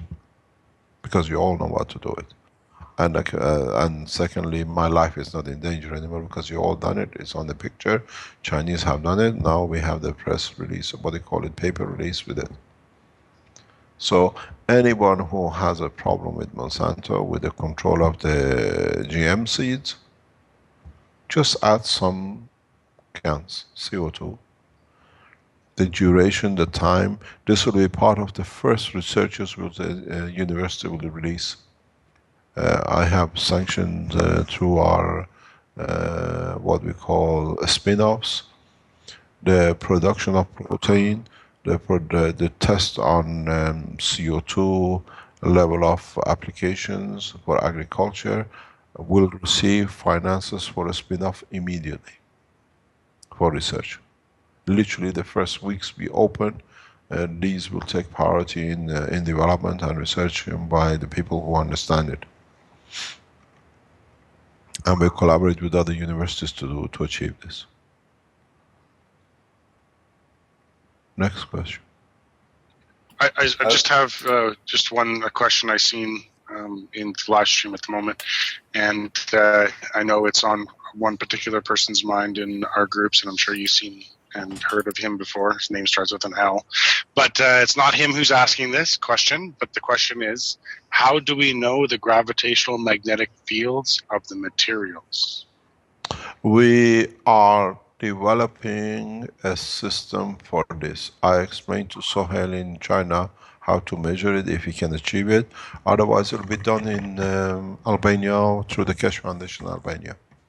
We are developing a system, computerized. Just give us time, we will release it to you. Because I do it different way. I've done it for years, different way, because I know a little bit more than you do as humans, put it that way, how to do it. And I was showing this in a very simple way yesterday to Arman and Marco. How it's done, how I do it. It's in my lab. I know I have created on a flat plate the structure of this planet.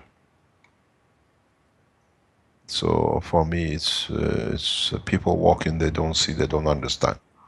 But to me, it has a lot of meaning of what it does, and it's 100% correct. This need remodification of system from matter, what you call resonance and frequencies, to magnetic flow in both direction, magnetically and gravitationally. For those who don't know and understand, let me explain this in a short way. When we speak about a magnetic field, it's just flow of a field. When we speak about magnetical, is the repulsion of the two similar fields. And when we talk about gravitational, is attraction of the similar fields. So we don't use magnetic field as is commonly used. Magnetical, gravitational means entity of a plasma, or what we call magra. We chose the magnetical to show a separation, that the fields are created by the interaction of two similar field forces, or what we call repulsion forces. Because the attraction forces possess both of them and not two. Sorry, Mr. Keshe, we're just getting some break up there. We've just had some trouble with the Skype call just crashed, so I need to. I'm going to restart the live stream as well. So let's continue on where we were, Rick, and I think you were about to talk about Eric's picture. Right. Okay. Let me bring that up again. I got a quick question, which was well, on the chat. Just wait, Lookman. Yeah, we need to bring up Eric's question here, which we've had the picture up for a while, and Eric's wanted to ask this question for the whole workshop here. So, or we wanted to present it. It's what you see in the live stream there now is just the figure 8 twisted nano-coated wire.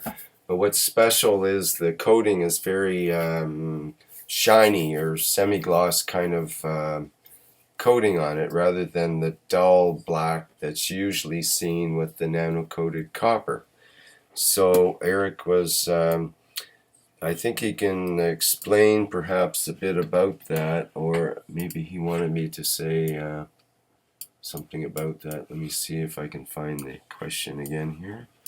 Okay. So Eric mentions if this kind of nano coating, the gloss black, if it reflects forces, and he has the idea that the dull coating, the usual nano coating that you wouldn't touch normally, would be absorbing, whereas the black would be reflecting from the polishing that's done, the rubbing essentially action. Okay. Like I would suggest maybe that the difference between SP2 and SP3 layers that might be created due to this process. What would you say? Try to make a ring and nano coat it, and then try to do the twinity. If you look, you have 1, 2, 3, 4, 5, 6, 7. You have 7 twinity magnetic field levels, which compresses the fields according to the level of the total strength. This is why you see the shine, or you see the compactness. It's the trick into the twisting, the infinity. If you look, you have to count the loop back to you is just what you call in twisted wires. But if you go from one end, you're back in the loop 2, loop 3, loop 4, loop 5, loop 6, loop 7. So you created a different condition, that condition, due the compression of the total from both end of the wire, it has created new environment which allows it to be or manifest itself the way it does. You have created a magnetic plasmatic gravitational field pressure. What I do with my finger, you've done it with a field. That's why it's shiny. It's not just you twist it and it happens. Is you have changed the condition. You have put, actually the center of this loop sits in the center loop, in this between 7 and a 6, 3 and a 4. So the gain goes back in so many ways. This is like hydrogen, nitrogen and other things put next to each other, creating a new cell. It's not just because you So put a just a wire. simple cross. It's a loop. Simple It's a cross is double better. loop. Yeah, it's a twinity. It's the same. Once you cross the wire, understand Yeah. the principle. Once you cross the wire across, you have dictated the condition of the full field transfer and the line of motion of the fields. Yes. So the left loop becomes North Pole, South Pole, the right loop becomes South Pole, North Pole. You create a twinity, so you enforce the condition. This is how passive the knowledge has become. One end, one twist to the next is one plasmatic magnetic field. And the north of this magnetic field sits in the middle of the loop, not on the point of contact. The point of contact shows the direction of the flow from the North Pole to the South Pole or South Pole to the North Pole. This is what Einstein called the funny things because he couldn't understand it. In gravity, in the plasmatic condition like a proton and electron, the gap dictates the polarity and the strength of each plasma, as we explained before. Now, by you twisting one field to another and understanding the nano coating is superconductive condition of the transfer of fields, then you have dictated the direction of motion of the field. So you have created a magnetic gravitational compression. This is what is known as a compression technology in plasma technology. Because now you have dictated, it's conditioned, it cannot go anywhere else. The fields have to flow through the nano layer, and as they go to one to the other and they come back again from back to the other one, they are continuously pressurizing and holding on. Try to untwist the wire and see what happens. It will hold because the condition has already been held. So this is the wire. Yeah. But in last workshop on the 45th, you talked about joining the reactors with a plastic tube, or it didn't matter, as long as it's coated. So this is exactly what I was envisioning, to have that North Pole attached to the South Pole, and then the North Pole of the other one attached to the South Pole, the other one, in a figure-8 shape, in an infinity loop. Yes. That's why the infinity sign. That's why in Chinese 8, Chinese understood the concept, but somewhere they lost the principle. The figure 8 is the sign of stability of the fields and sharing. And when you compress it together, it becomes the yin and yang, as you see in their figuring. One field, what it loses. So if we had the reactors, let's say with Armin. Pardon? Sorry, the delay. If we had the reactors, let's say the ones that we show in the beginning here with Armin, under a nano-coated dome, let's say, or cup, and also include the balancing aspect with the infinity loop, let's say in a plastic tube, coated plastic tube, then you enforce the condition twice. Is that right? You condition the force indefinitely.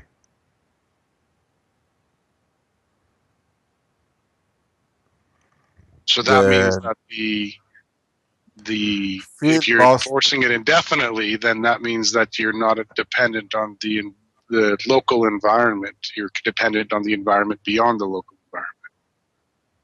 No, the local environment takes priority. That's why you have a mass and you have a weight. You add to the mass of the plasma, free plasma, continuously. Then you have to control how much you give. Don't forget, in these reactors, you have a continuous supply of fields from the gas material into the environment of the plasma. You can't stop. And it's the field interaction that creates the matter. Yeah. Yeah. It's not the consumption of the GANs, which was another question that Harold had before the breakup, which was when producing materials, will the GANs in the reactors be consumed while producing the material? We had said You no. decide. But it might be converted, though, would it not? The GANs could be converted to a different type of GANs or into the matter? Yes, you can. If you add to its mass, yes, you can. But the way you got to realize what this setup is. The setup which we see with Marcos with the white plate doesn't matter. Yes, yeah. You call it Armand because Armand brought the things. Marcos put it together because Armand is putting another one together himself with a. Oh, I see. Okay. So I call it Marco because Marco is setting it up. The setup which Marco has put together, it is energy, it's food, it's matter, it's everything which man's need production unit. Now you have a confinement, you decide what you want and how you have to achieve it. Up to now you played. There's also it was just another question. Yeah, up to regarding now. Up to now we brought pieces together. You know, it's like when you have an engine, you make your pistons, you bring springs, you bring the valves, you bring everything together, and then you make an engine. Up to now we have made the engine. Now with putting in the dome, we have made a car. Do you want to be a racing car or do you want to be a tractor? It just depends how we put what we put on it. Do you want it to be a cart or do you want it to be a boat? It's just now the caging which gives a different performance, but the essential thing is the whole thing is put together. Now you have all the pieces of jigsaw. If you change the position of it, you get a racing car. Or let's say you get copper. If you change another position and strength of the reactor, you want a donkey's rate. You get the donkey feeling. So it's in your hand. You've been given the essence of the creation. What you get out of it, what you do with it, how you affect it, is how you position, what you strengthen, how you strengthen, in what position you put different combinations. From today, every man can make as much gold as they like from a plasma, not looking for matter. This is exactly what happens, as I said before, with the sun. You place your reactor in the right position, you get a composite like Earth.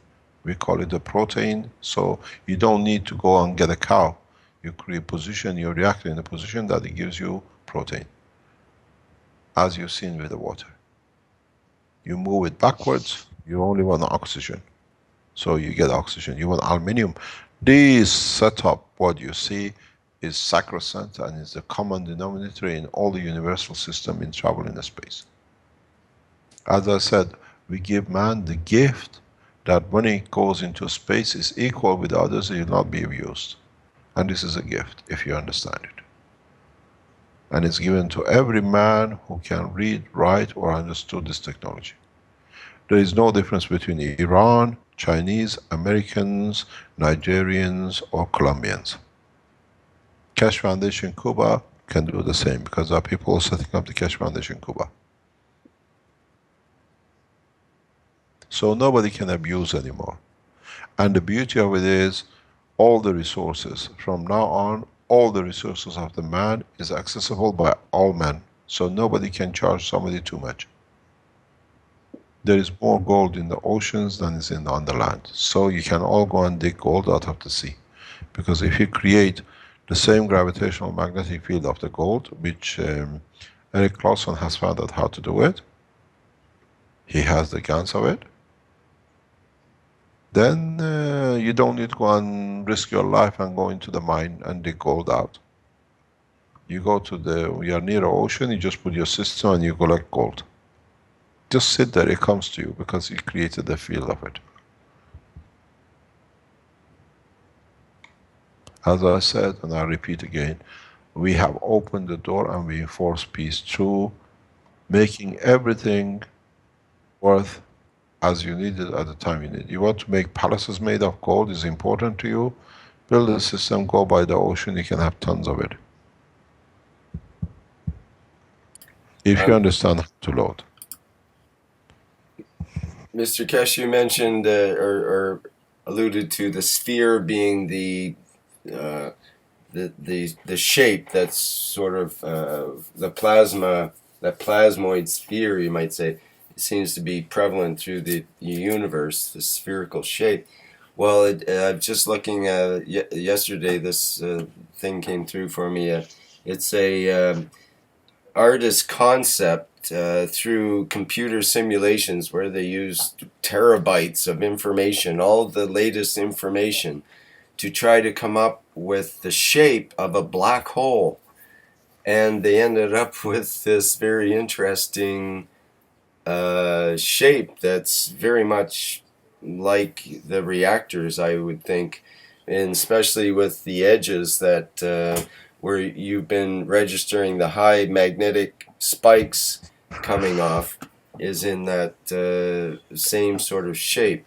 So this is a concept they come up with for a movie, but they actually use so many resources coming up with it that it's probably the closest image they've come up with so far of what a black hole may look like.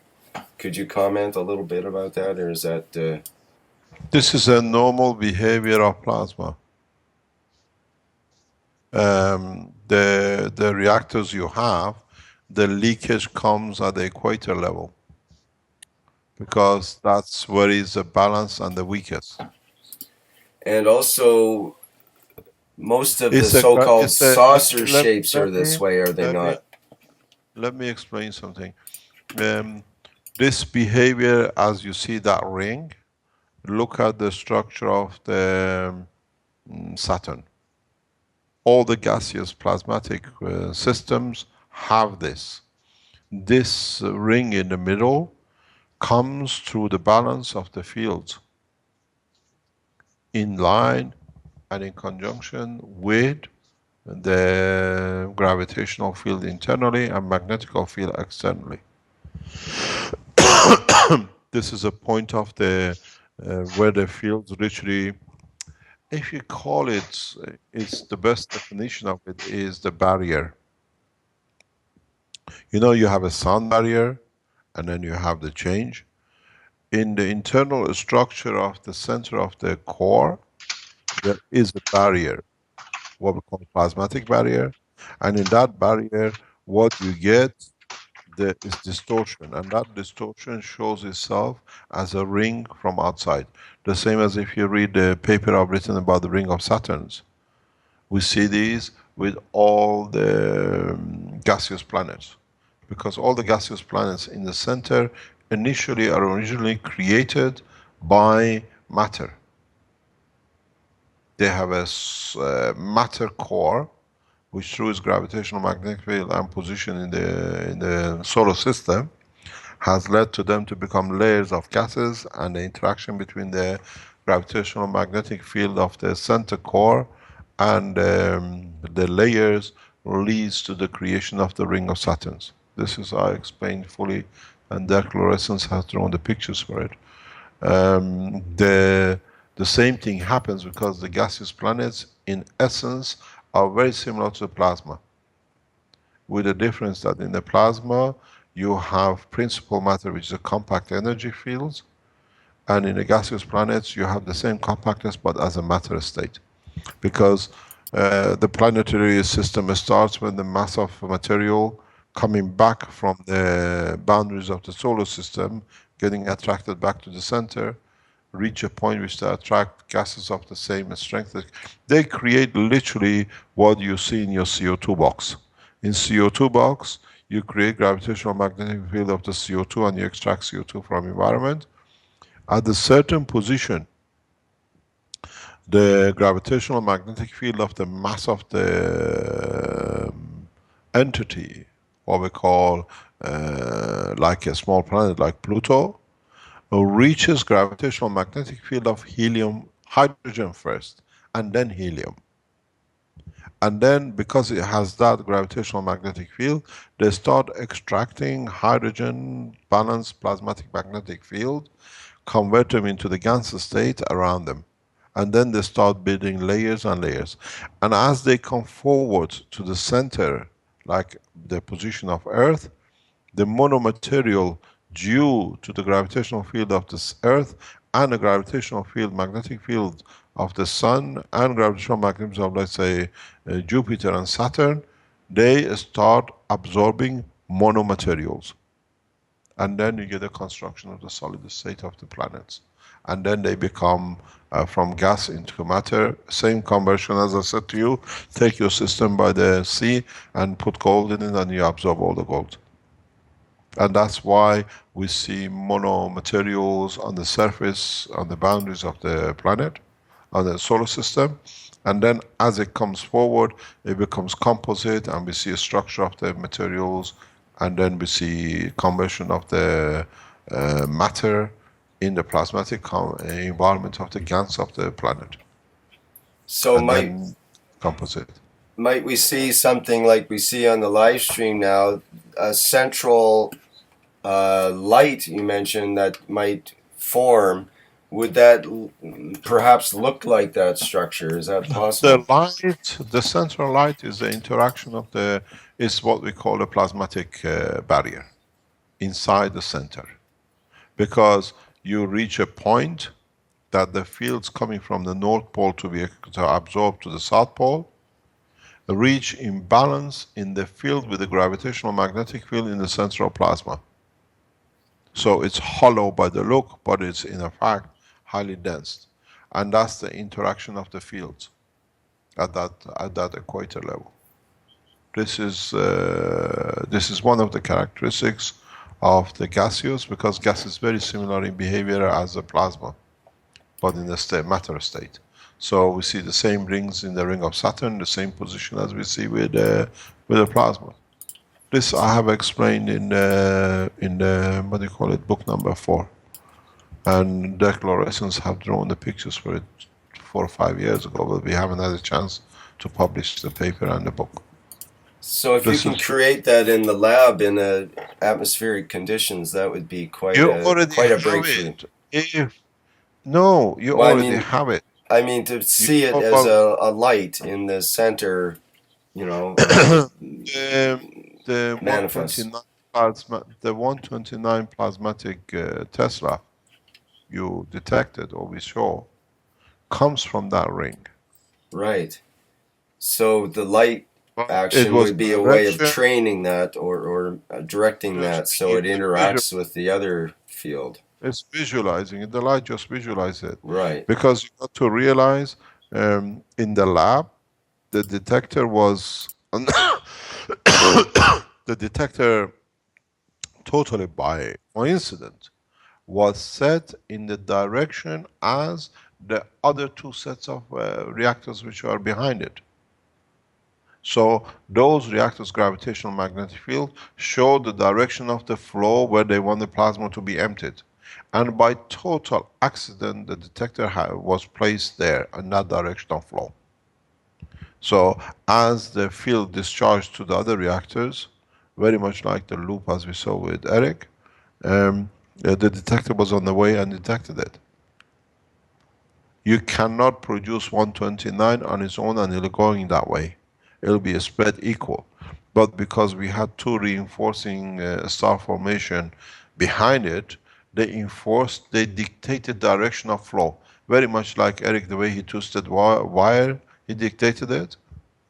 In that setup, we dictated it by 2 enforced sets of the star formation with the gases in the background. And that's why it flew that way and why we saw it. And that's why you cannot see high flow in the present position of the reactor in the lab, on the live stream. Once we start, and if we can reset the whole system the way it is now, and then put the, what do you call it, the new reactors of Marco and Arman one behind each other towards it, you will see magics and you try to get the world of science to explain it. Because now you dictate the position. Now it goes back, if you understand what it was sitting, the way the three sets were really sitting, go back to pyramids of Egypt. Then you understand the power of the structure. The three were like, and they are, a copy of the pyramids. Each center plasma, because each one of them had a free plasma in the structure. The minute we added the fourth reactor into this middle structure, the 120 Tesla and the lift of the motions of the weight and everything else start manifesting itself. Go back onto the recordings, you understand. So if you look at it, if you understand it, the reactor set 1, which was hanging, the copper one, was just, even though small, was brought at the same height as the other two sets, more or less. We created the same condition as I've explained before, the effect of the pyramids. Look at the pyramids around the universe, you have 3 reactors in line, 3 pyramids in line. And then you will see the power of it. Some pyramids have 4 sides. Would 4 reactors work? I've got one combination with 4. We're thinking of converting back to 3 instead. The fourth one is your, once you put 3 in line, you have to have a fourth one. It's like a forest star formation. This is a very advanced knowledge. The people who brought this knowledge to man at that time, they thought man was used as a toy to give knowledge he could not understand. Some did at that time. And they are the ones who constructed the structures.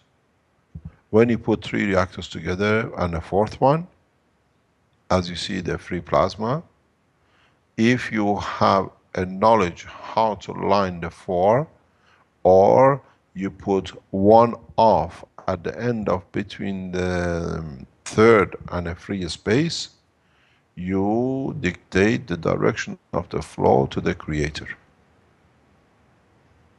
This technology was taught man a long time ago, and that's why there was peace. If you go back to the time of the Egyptians when they made the pyramids, there was a lot of nonsense that they used a slave. Now that they have found the transcripts and they've translated it to the language you can understand, there was not much difference in between the pay of the guy who was in charge and the man who was pushing the stone, because they understood it needs to be balance and equality. And they all lived in the same place together. So Egyptians who built the pyramids understood the full concept, and somehow down the line humanity or man's greed took over. This knowledge is not the first time, but now this time we're teaching the masses, you understand. You need, the minute you have the 3, there is a fourth one. You have to look in these structures. Even in Egypt there is a 4th pyramid. Man has not found it yet. They actually see it, but they don't understand it because it's in a relevant position. I was actually talking about the 4 sides, like I would have 4 on the base rather than 3. The 4 base is the standard. The 4th base is the standard. But look at the 3 structure, physical structure.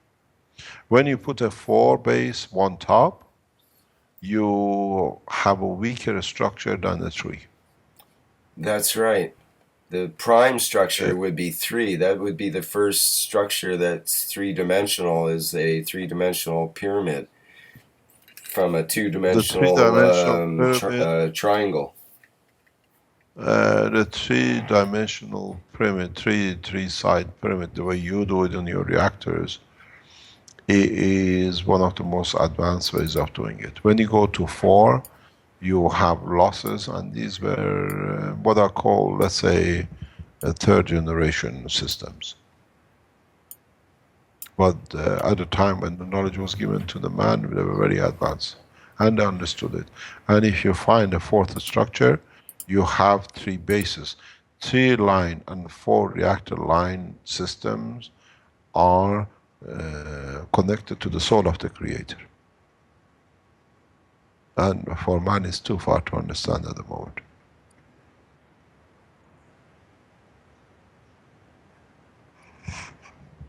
could be If you look related the maybe structure of, to if you look see. at the Sorry. structure of the human body, if you look at the structure of the human body, you see it.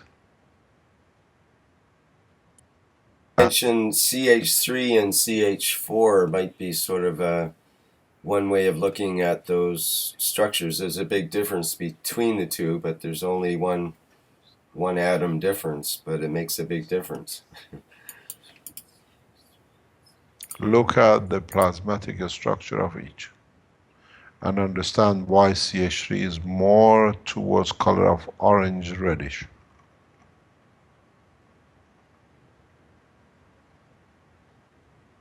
Then you might be enlightened. But it's too early for man to understand, far too early. Next question. As a force structure, you're talking about the Sphinx then, correct? Good morning.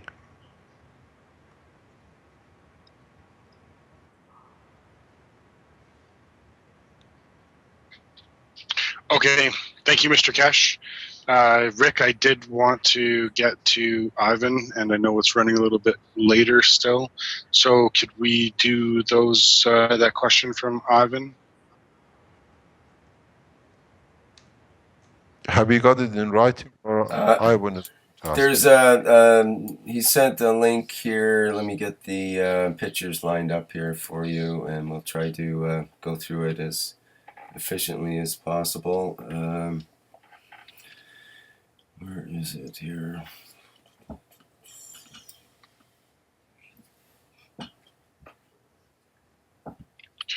I'm trying to find the pictures. You had them in a different place. Did you send them to me, I think, Vince, or where was that link? I sent them to your personal Skype. Got it there, yep. Okay, here we go.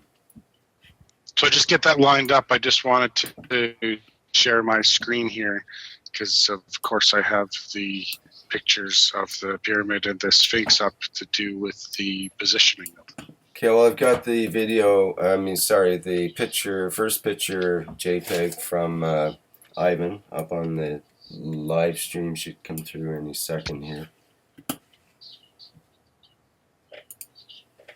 Yeah. Okay, so it's up now if you want to... Ivan, are you going to talk, please? Well, you need to turn your volume up a little bit. Hello? Yes, hi, Ivan. Can you hear me? Yep. Okay, so these guns come out of the system that I use twisted nanowire. I connect it with a nanowire to the magnets.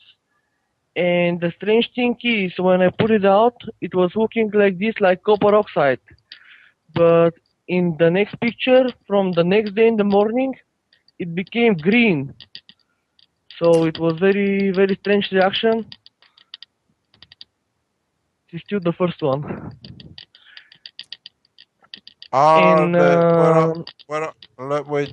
Wait.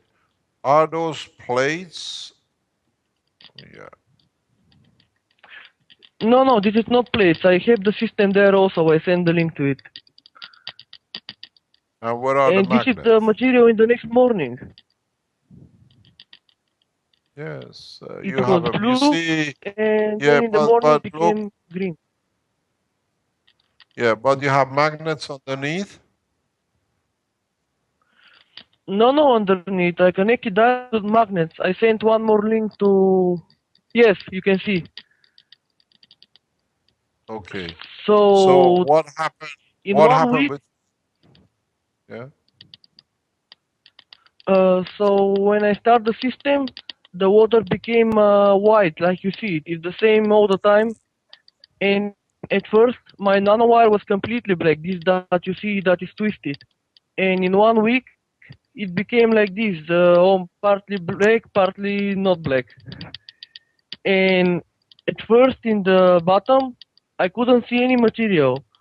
Then I decided to try to take some. So when I did, it was looking like CO2 organs, but in the next morning it became green.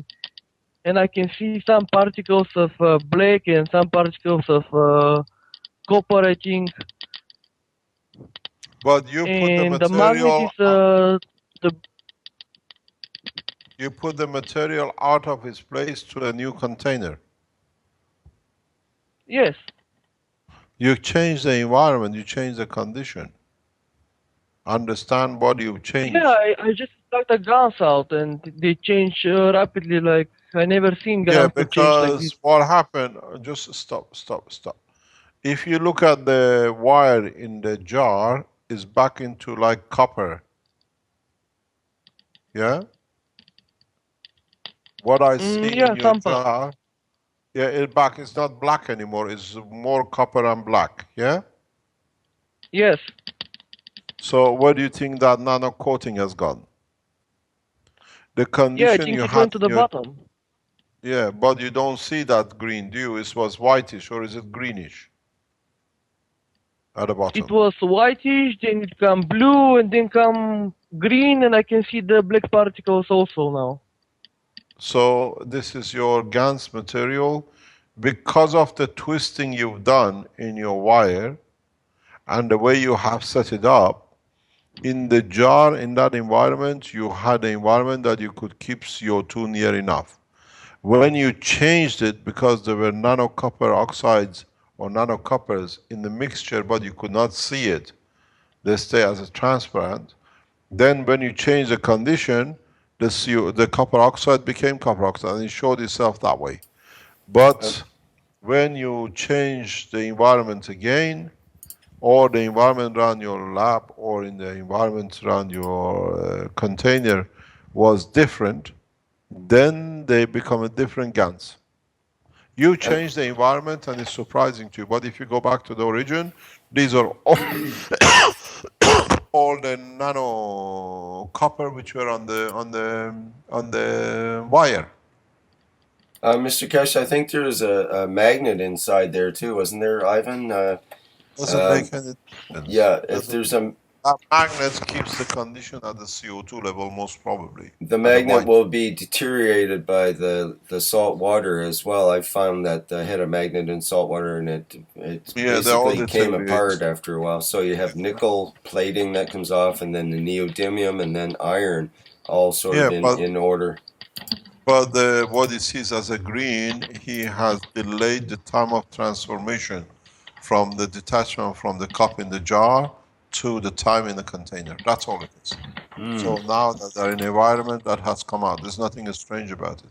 You change the environment, so now manifests itself. But the copper oxide, the copper as nanomaterial, which has come off the wire, is already in the solution. Now you have given it a chance in the other container to manifest itself. This is what I said, you start making material out of the plasma of the systems the way we showed on the Marco's system. You create a condition and then it manifests itself, but it's always there, depends how much you want. The slice of the bread is there, how thick and how big you want it, you decide. A little green and moldy in this case. Yeah, but it's a copper. Yeah. It's a copper oxide. Yeah. It's most probably has linked up with a nanomaterial, as you say, with a magnet or another material which is in the jar. And it manifests itself in a different plasmatic magnetic field strength, which we absorb or we observe it as a different color. Is it possible he's created a material that no one else has seen before, no one else has experimented with? It is once, because I saw Lisa in one of the chats, and she was talking that when they measured the material, the GANs, it shows itself. In Raman spectroscopy and magnetic field spectroscopy in any levels, the magnetic field, gravitational field of the plasma manifests itself as a matter gravitational field strength. But when you do the chemical test on it, it does not show itself. And we know this from the report from Nuclear Center in Italy, the research was done by the government. That was one of the puzzles they had.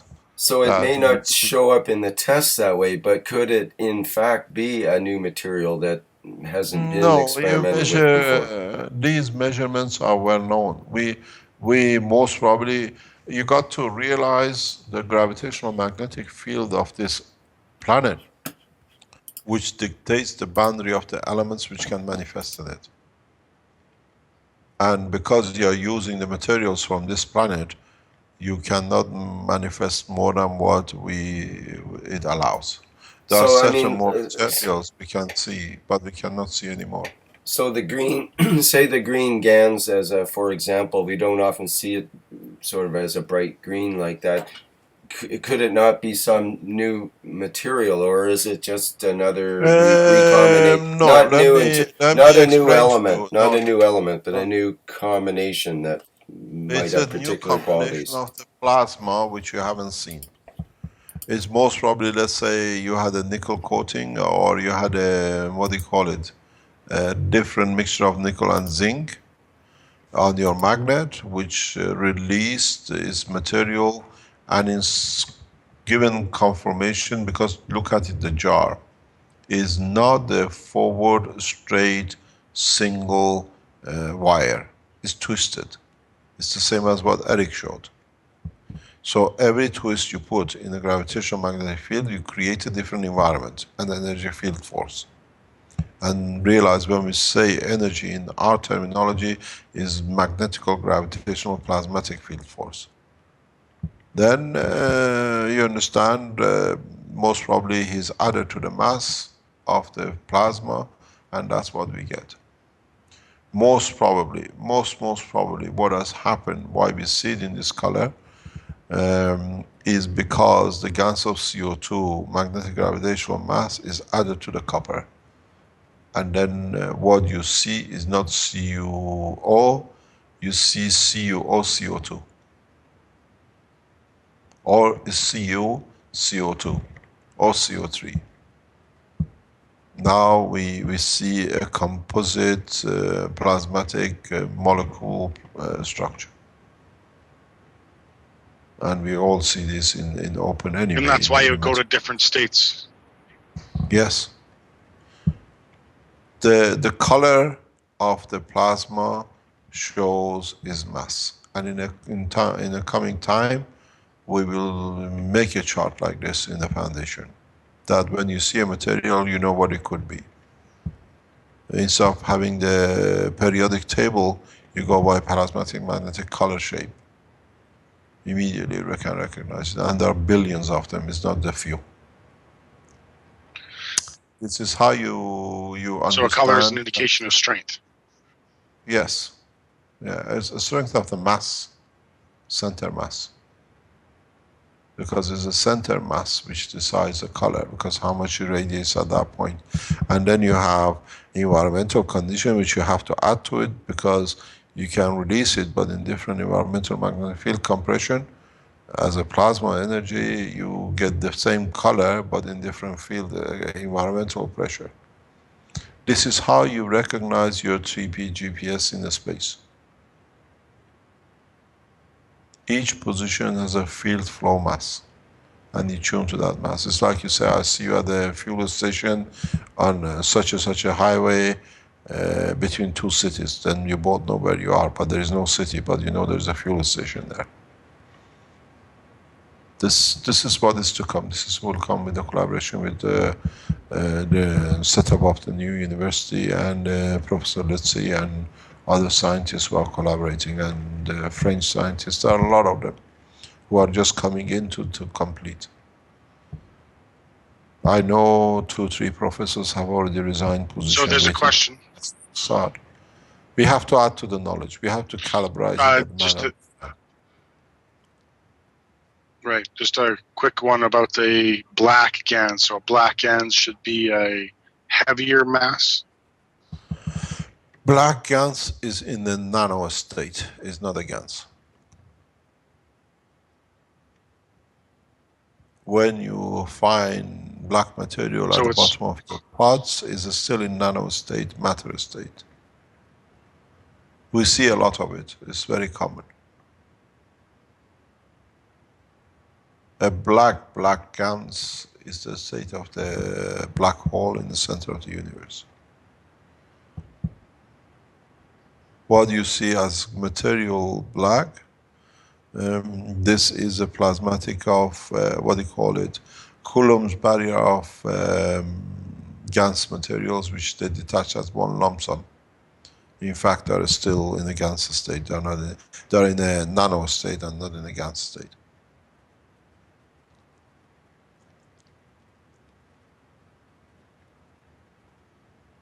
Don't forget what black means. Black means a plasma which can absorb all the spectrum of the fields in the universe. And Earth is too weak to support such a condition.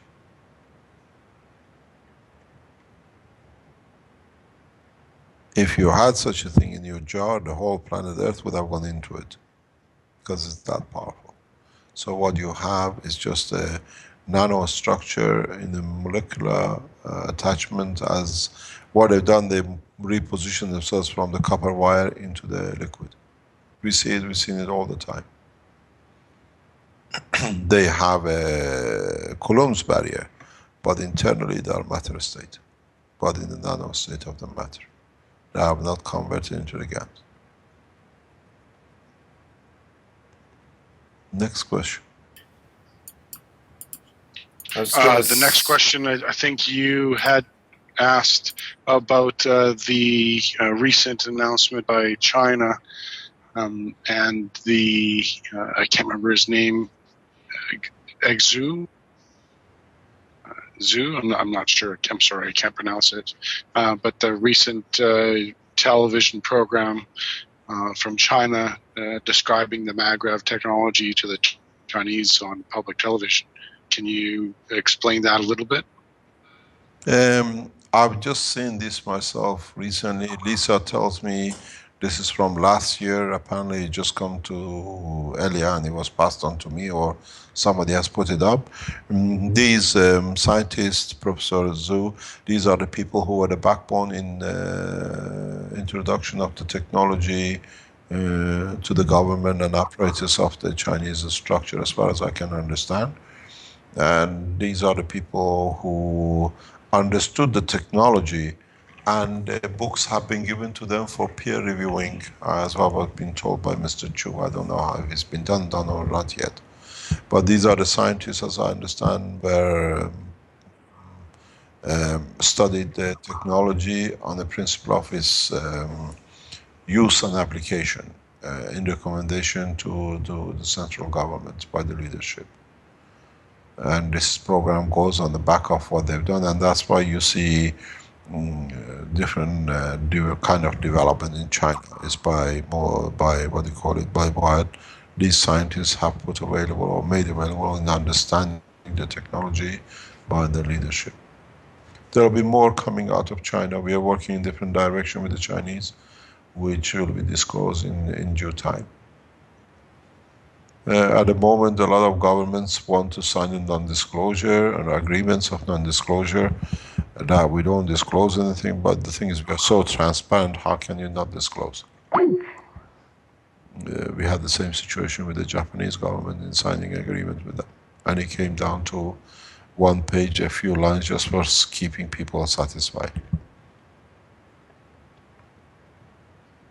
The number of leading scientists around the world are advising their governments in the direction which technology has to be accepted.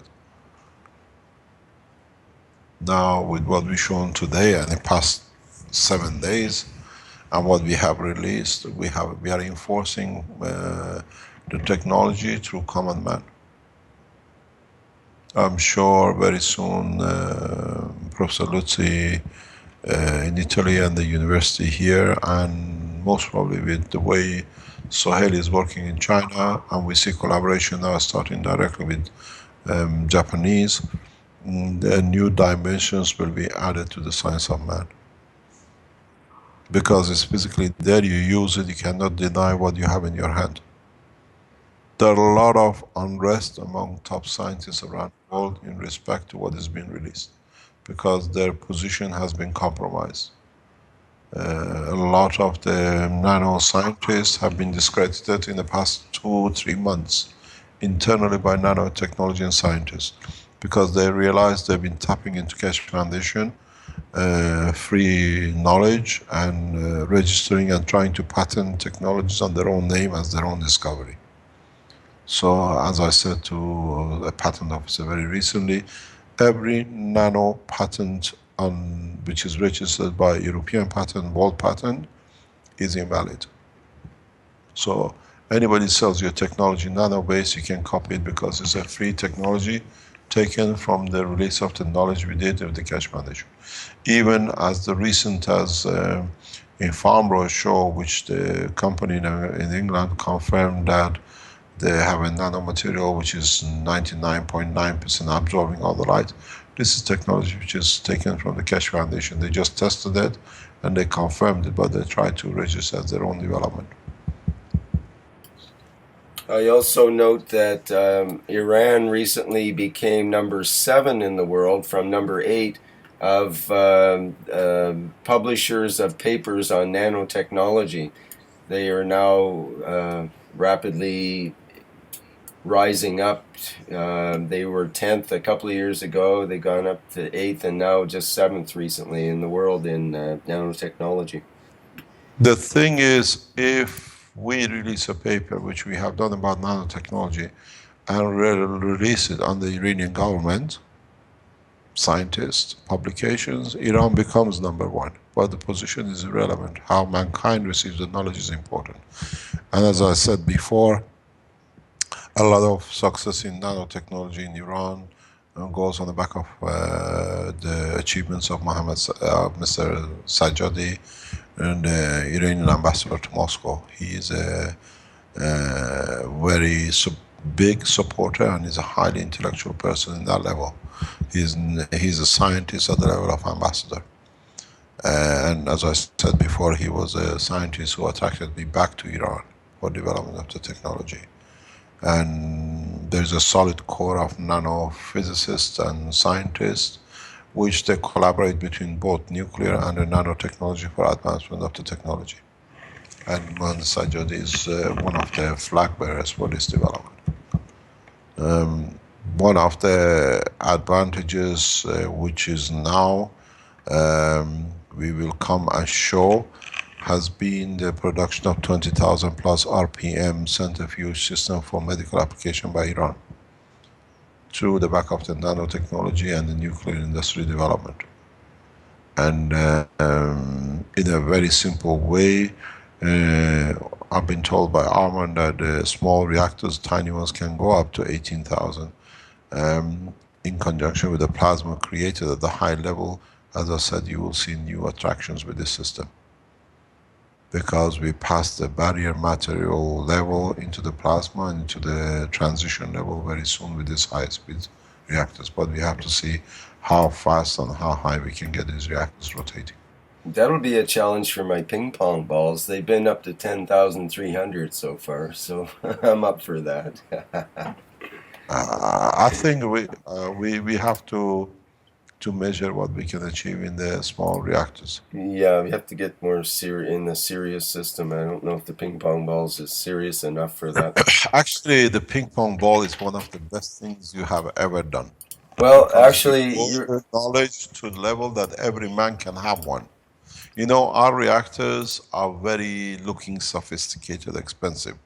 When you put a 1 cent ping pong ball next to it, every man knows, understand that they're not far from the technology and the knowledge. That was my purpose in creating them, yes. Balls. Yeah. Make as many ping pong balls as you can. Next week I will show something that will amaze people with the ping pong balls. I'll tease you with that one. Well, that would be good. Get Guy to juggle them, but no, let's say a way to keep them in the air without juggling. Levitation. Yeah. No, that's been done. I know it's been done. But show it with the GANs inside it. That's right. It's never been done with GANs inside, has it? So this is the challenge. I've done this. I know exactly where you are. But have you done with it? Have you done it in a vacuum chamber instead of with pressure? They create their own vacuum condition. Well, if you let air in a pinhole, yes, it'll create a jet inside. So that's one of the keys. We'll see. Yeah. We'll see. Because the core which Armon is putting together, we will test both for vacuum and non-vacuum condition. But you got to understand, in a vacuum, in a space, you have no vacuum condition inside the reactors, inside the spacecraft. Otherwise, everybody will be floating, and you don't need it because you create the gravitational field naturally through your reactors. But what about inside a reactor? Could not it work more efficiently using a vacuum instead of the water, which works as a vacuum? It creates it itself. Mm-hmm. That bubble you see is very much full of magnetic fields at high level, but to man it looks like a vacuum bubble. But it's tempting to add some sort of material to that bubble condition, such as argon or argon and hydrogen or something like that, to create that bubble in the middle. Would not to be advantage? You cannot do it because it'll reject it to the boundary.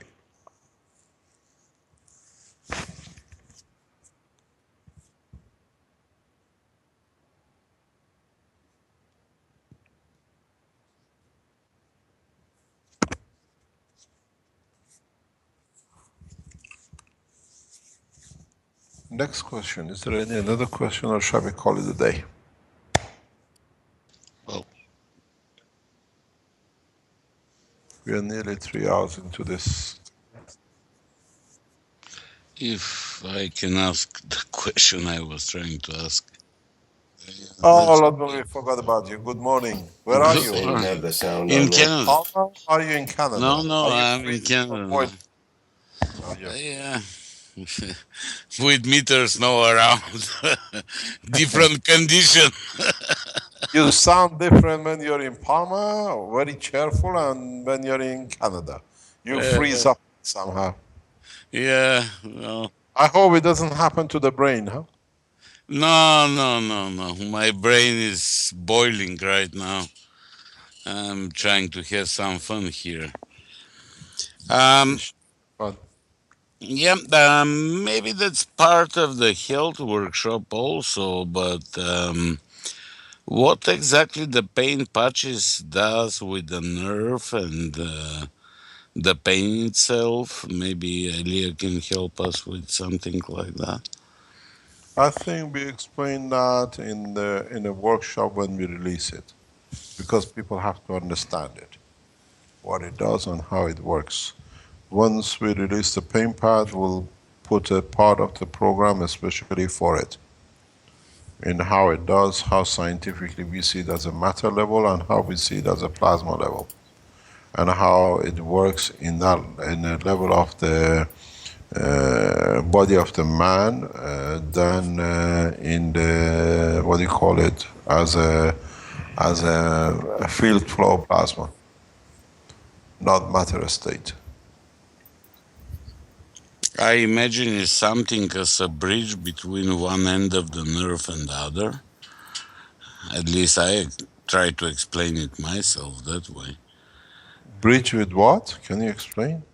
Well, my idea is the pain itself is high electrical potential between one end of the nerve and the other.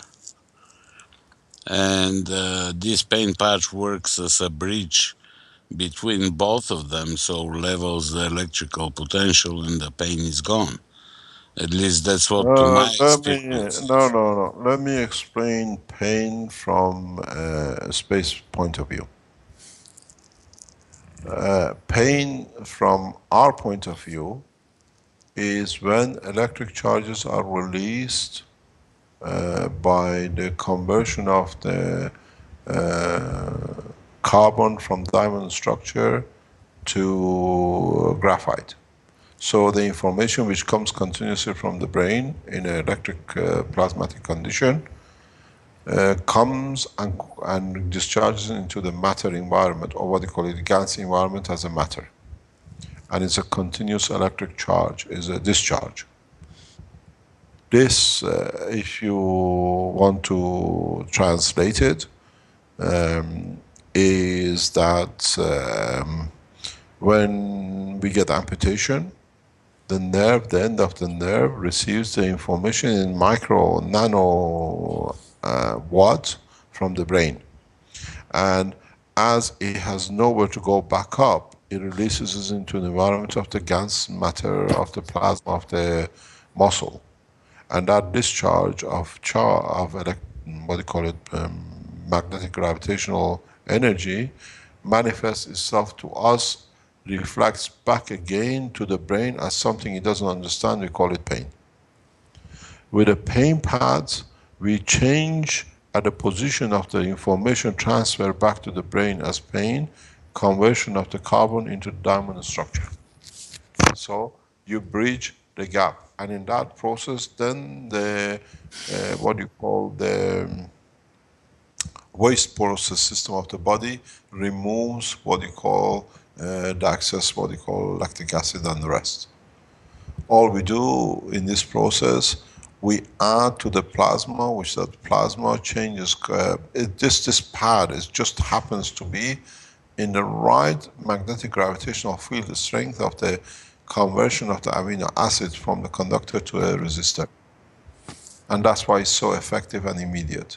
And then because there is no report of the discharge at a point through another nerve system to the brain, it registers at no pain.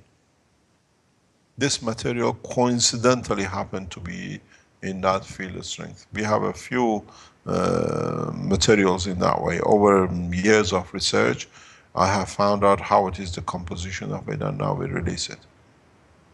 You got to understand pain in a real term, in a plasmatic condition, not in matter level electron or electric current.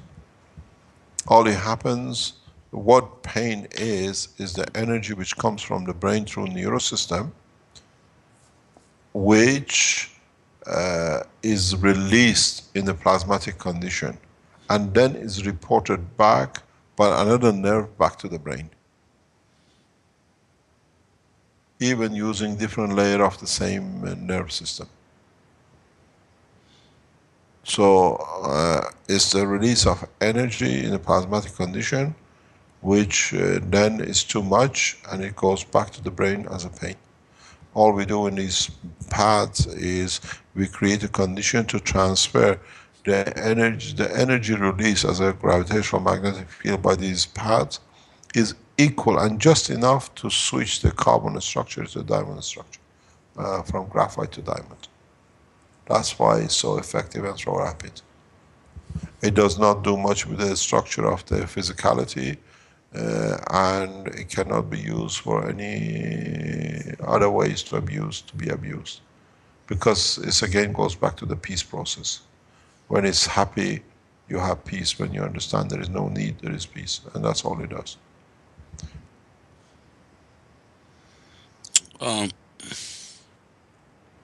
You still look at it as an electron and electric vibration. And the body of the man is made of GANs in the plasmatic condition. Electrons do not exist. Even though we measure part of it, which is reduced to the matter level as electron level. And we say this is the electron flow of the nerve. How can a plasma transfer electron level, matter level? It's impossible. You pick up the residual and you call it, what do you call it, electrons. It's the leftovers. But that's the only tools we had up to now to measure it. With the new tools which we are developing in Italy in conjunction with Albania, these new systems will become available. Then you can measure actual plasmatic magnetic field.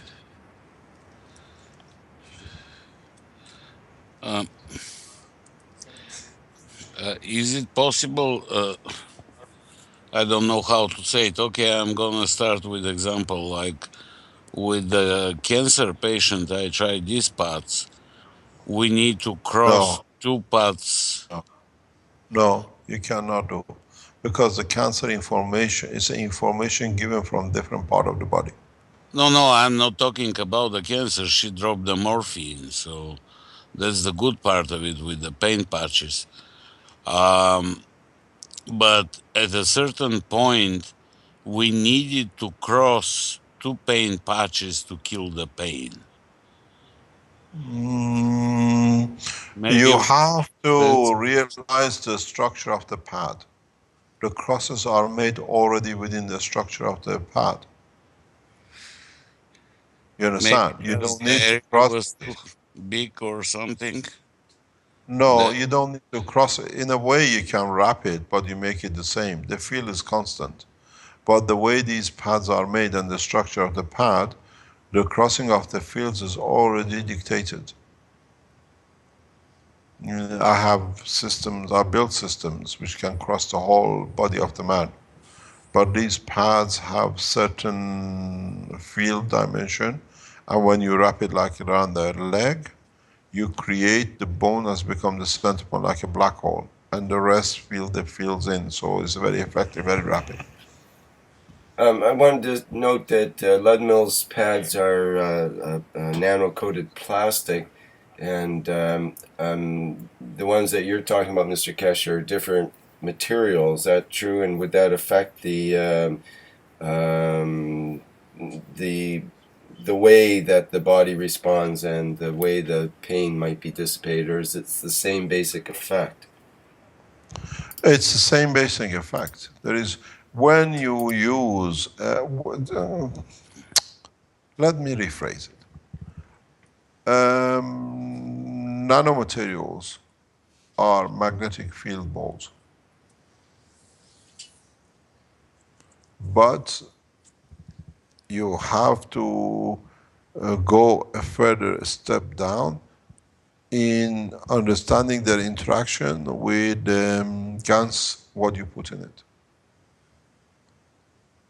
And the GANs is the body of the man. With the pads which we put out, it just happened to be at the level, just happened to be. It's not that we've done a lot of research and tried to get credit for it. Due to different developments we've done over years, this material happens to be just about the right strength of the field of the human body communication line in the plasmatic level, which can convert and switch what do you call it, the carbon from graphite into diamond. We have tested these with MS and it doesn't work because it's a different condition through the emotion. These fields are at the level of the physicality. We have this. Do you mean it doesn't work for the pain of MS as well? Yeah, but it doesn't eradicate the problem. The pain. Right. It will help for pain, but not for the problem. Even with MS, We is that might what you're do. saying? Yeah, in the long run with tests we might do, but every time we have tested them, they do not show the result. Maybe with the new. That might be similar with cancer as well. It might help with pain, but it won't help with the actual yeah, because you have to find the source of the change. Right. With the cancer, the source of the change comes from operation of two glands. One is thyroid, one is parathyroid, and one is the thymus. With the cancer, I mean something completely different. They butchered this lady under the arm, cut You see, when you do cancer with operation, the pain you take away is from the neural system of the matter, not the cancer. Yeah, I know, but the problem was they cut her breast, they cut her under the arm. The scar is about ½ meter long. They butchered Yeah, her. but because they had We- to go to the lymph to remove the lymph. Because Yeah, they they consider did. They did. They removed the breast and everything else was like 40 centimeters scar there. So we were trying to kill the pain and to some extent worked. I make a long patch, which was about 5-6 centimeters by about 40 centimeters, and work to some extent, but to kill completely the pain, we need to cross 2 patches to cover. The thing is, ask Sohail to send you the patches. You will find it'll work totally different and more effective in a way because it has a higher depth. You got to realize a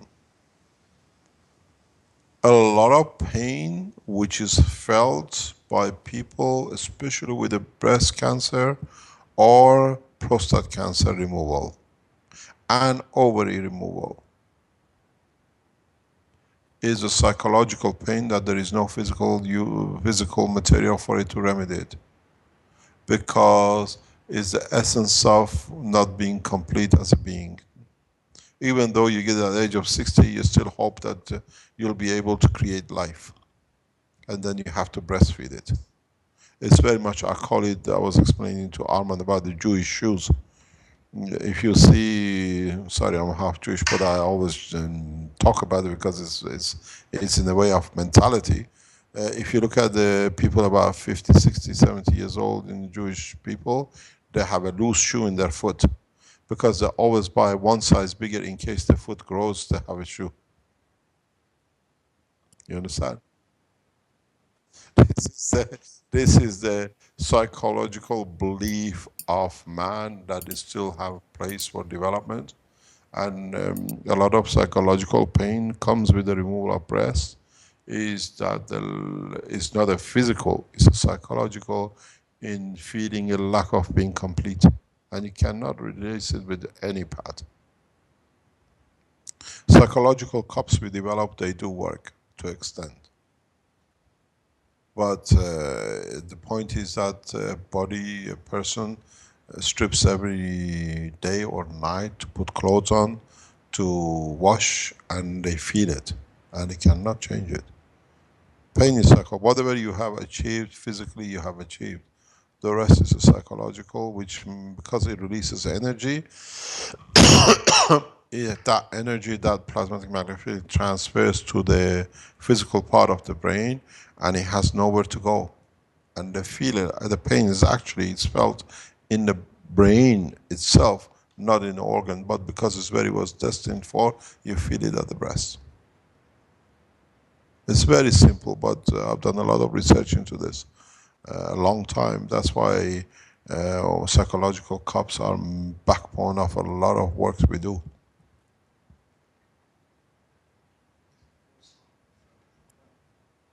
Fibromyalgia is the same. Yeah, fibromyalgia is the same. Our Marco is explaining. You see, the beauty with the teaching here is because I teach everything across from medical to space and energy. People like Marco and Arman learn the whole package. That's how the scientists in the universe should be. Understand the totality, then you can understand and connect and relate. And then you can build systems for it, and then you know the limitation.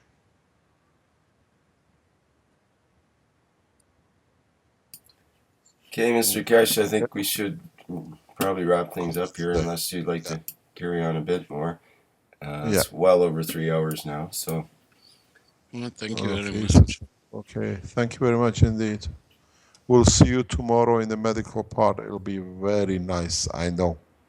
And if they won't, and the ones who don't like it, you'll find a connection between top and bottom. Elias called it anus and mouth. Yes, it's very strange and controversial title, I would say, but it's also intriguing at the same time. With Elia, I'm sure it'll be strictly technical and strictly associated with the Keshe side as well as the science. She brings it together very nicely. Let's hope so. I think it's all about the hydrogens, is a rumor I heard. But do you know anything which Elliot touches is not controversial? Everything is the beginning at the end. No, because she understands. she understands the technology and the science, and with her background, she can see the connections. Yeah. And It's a flow, Yeah. a cycle.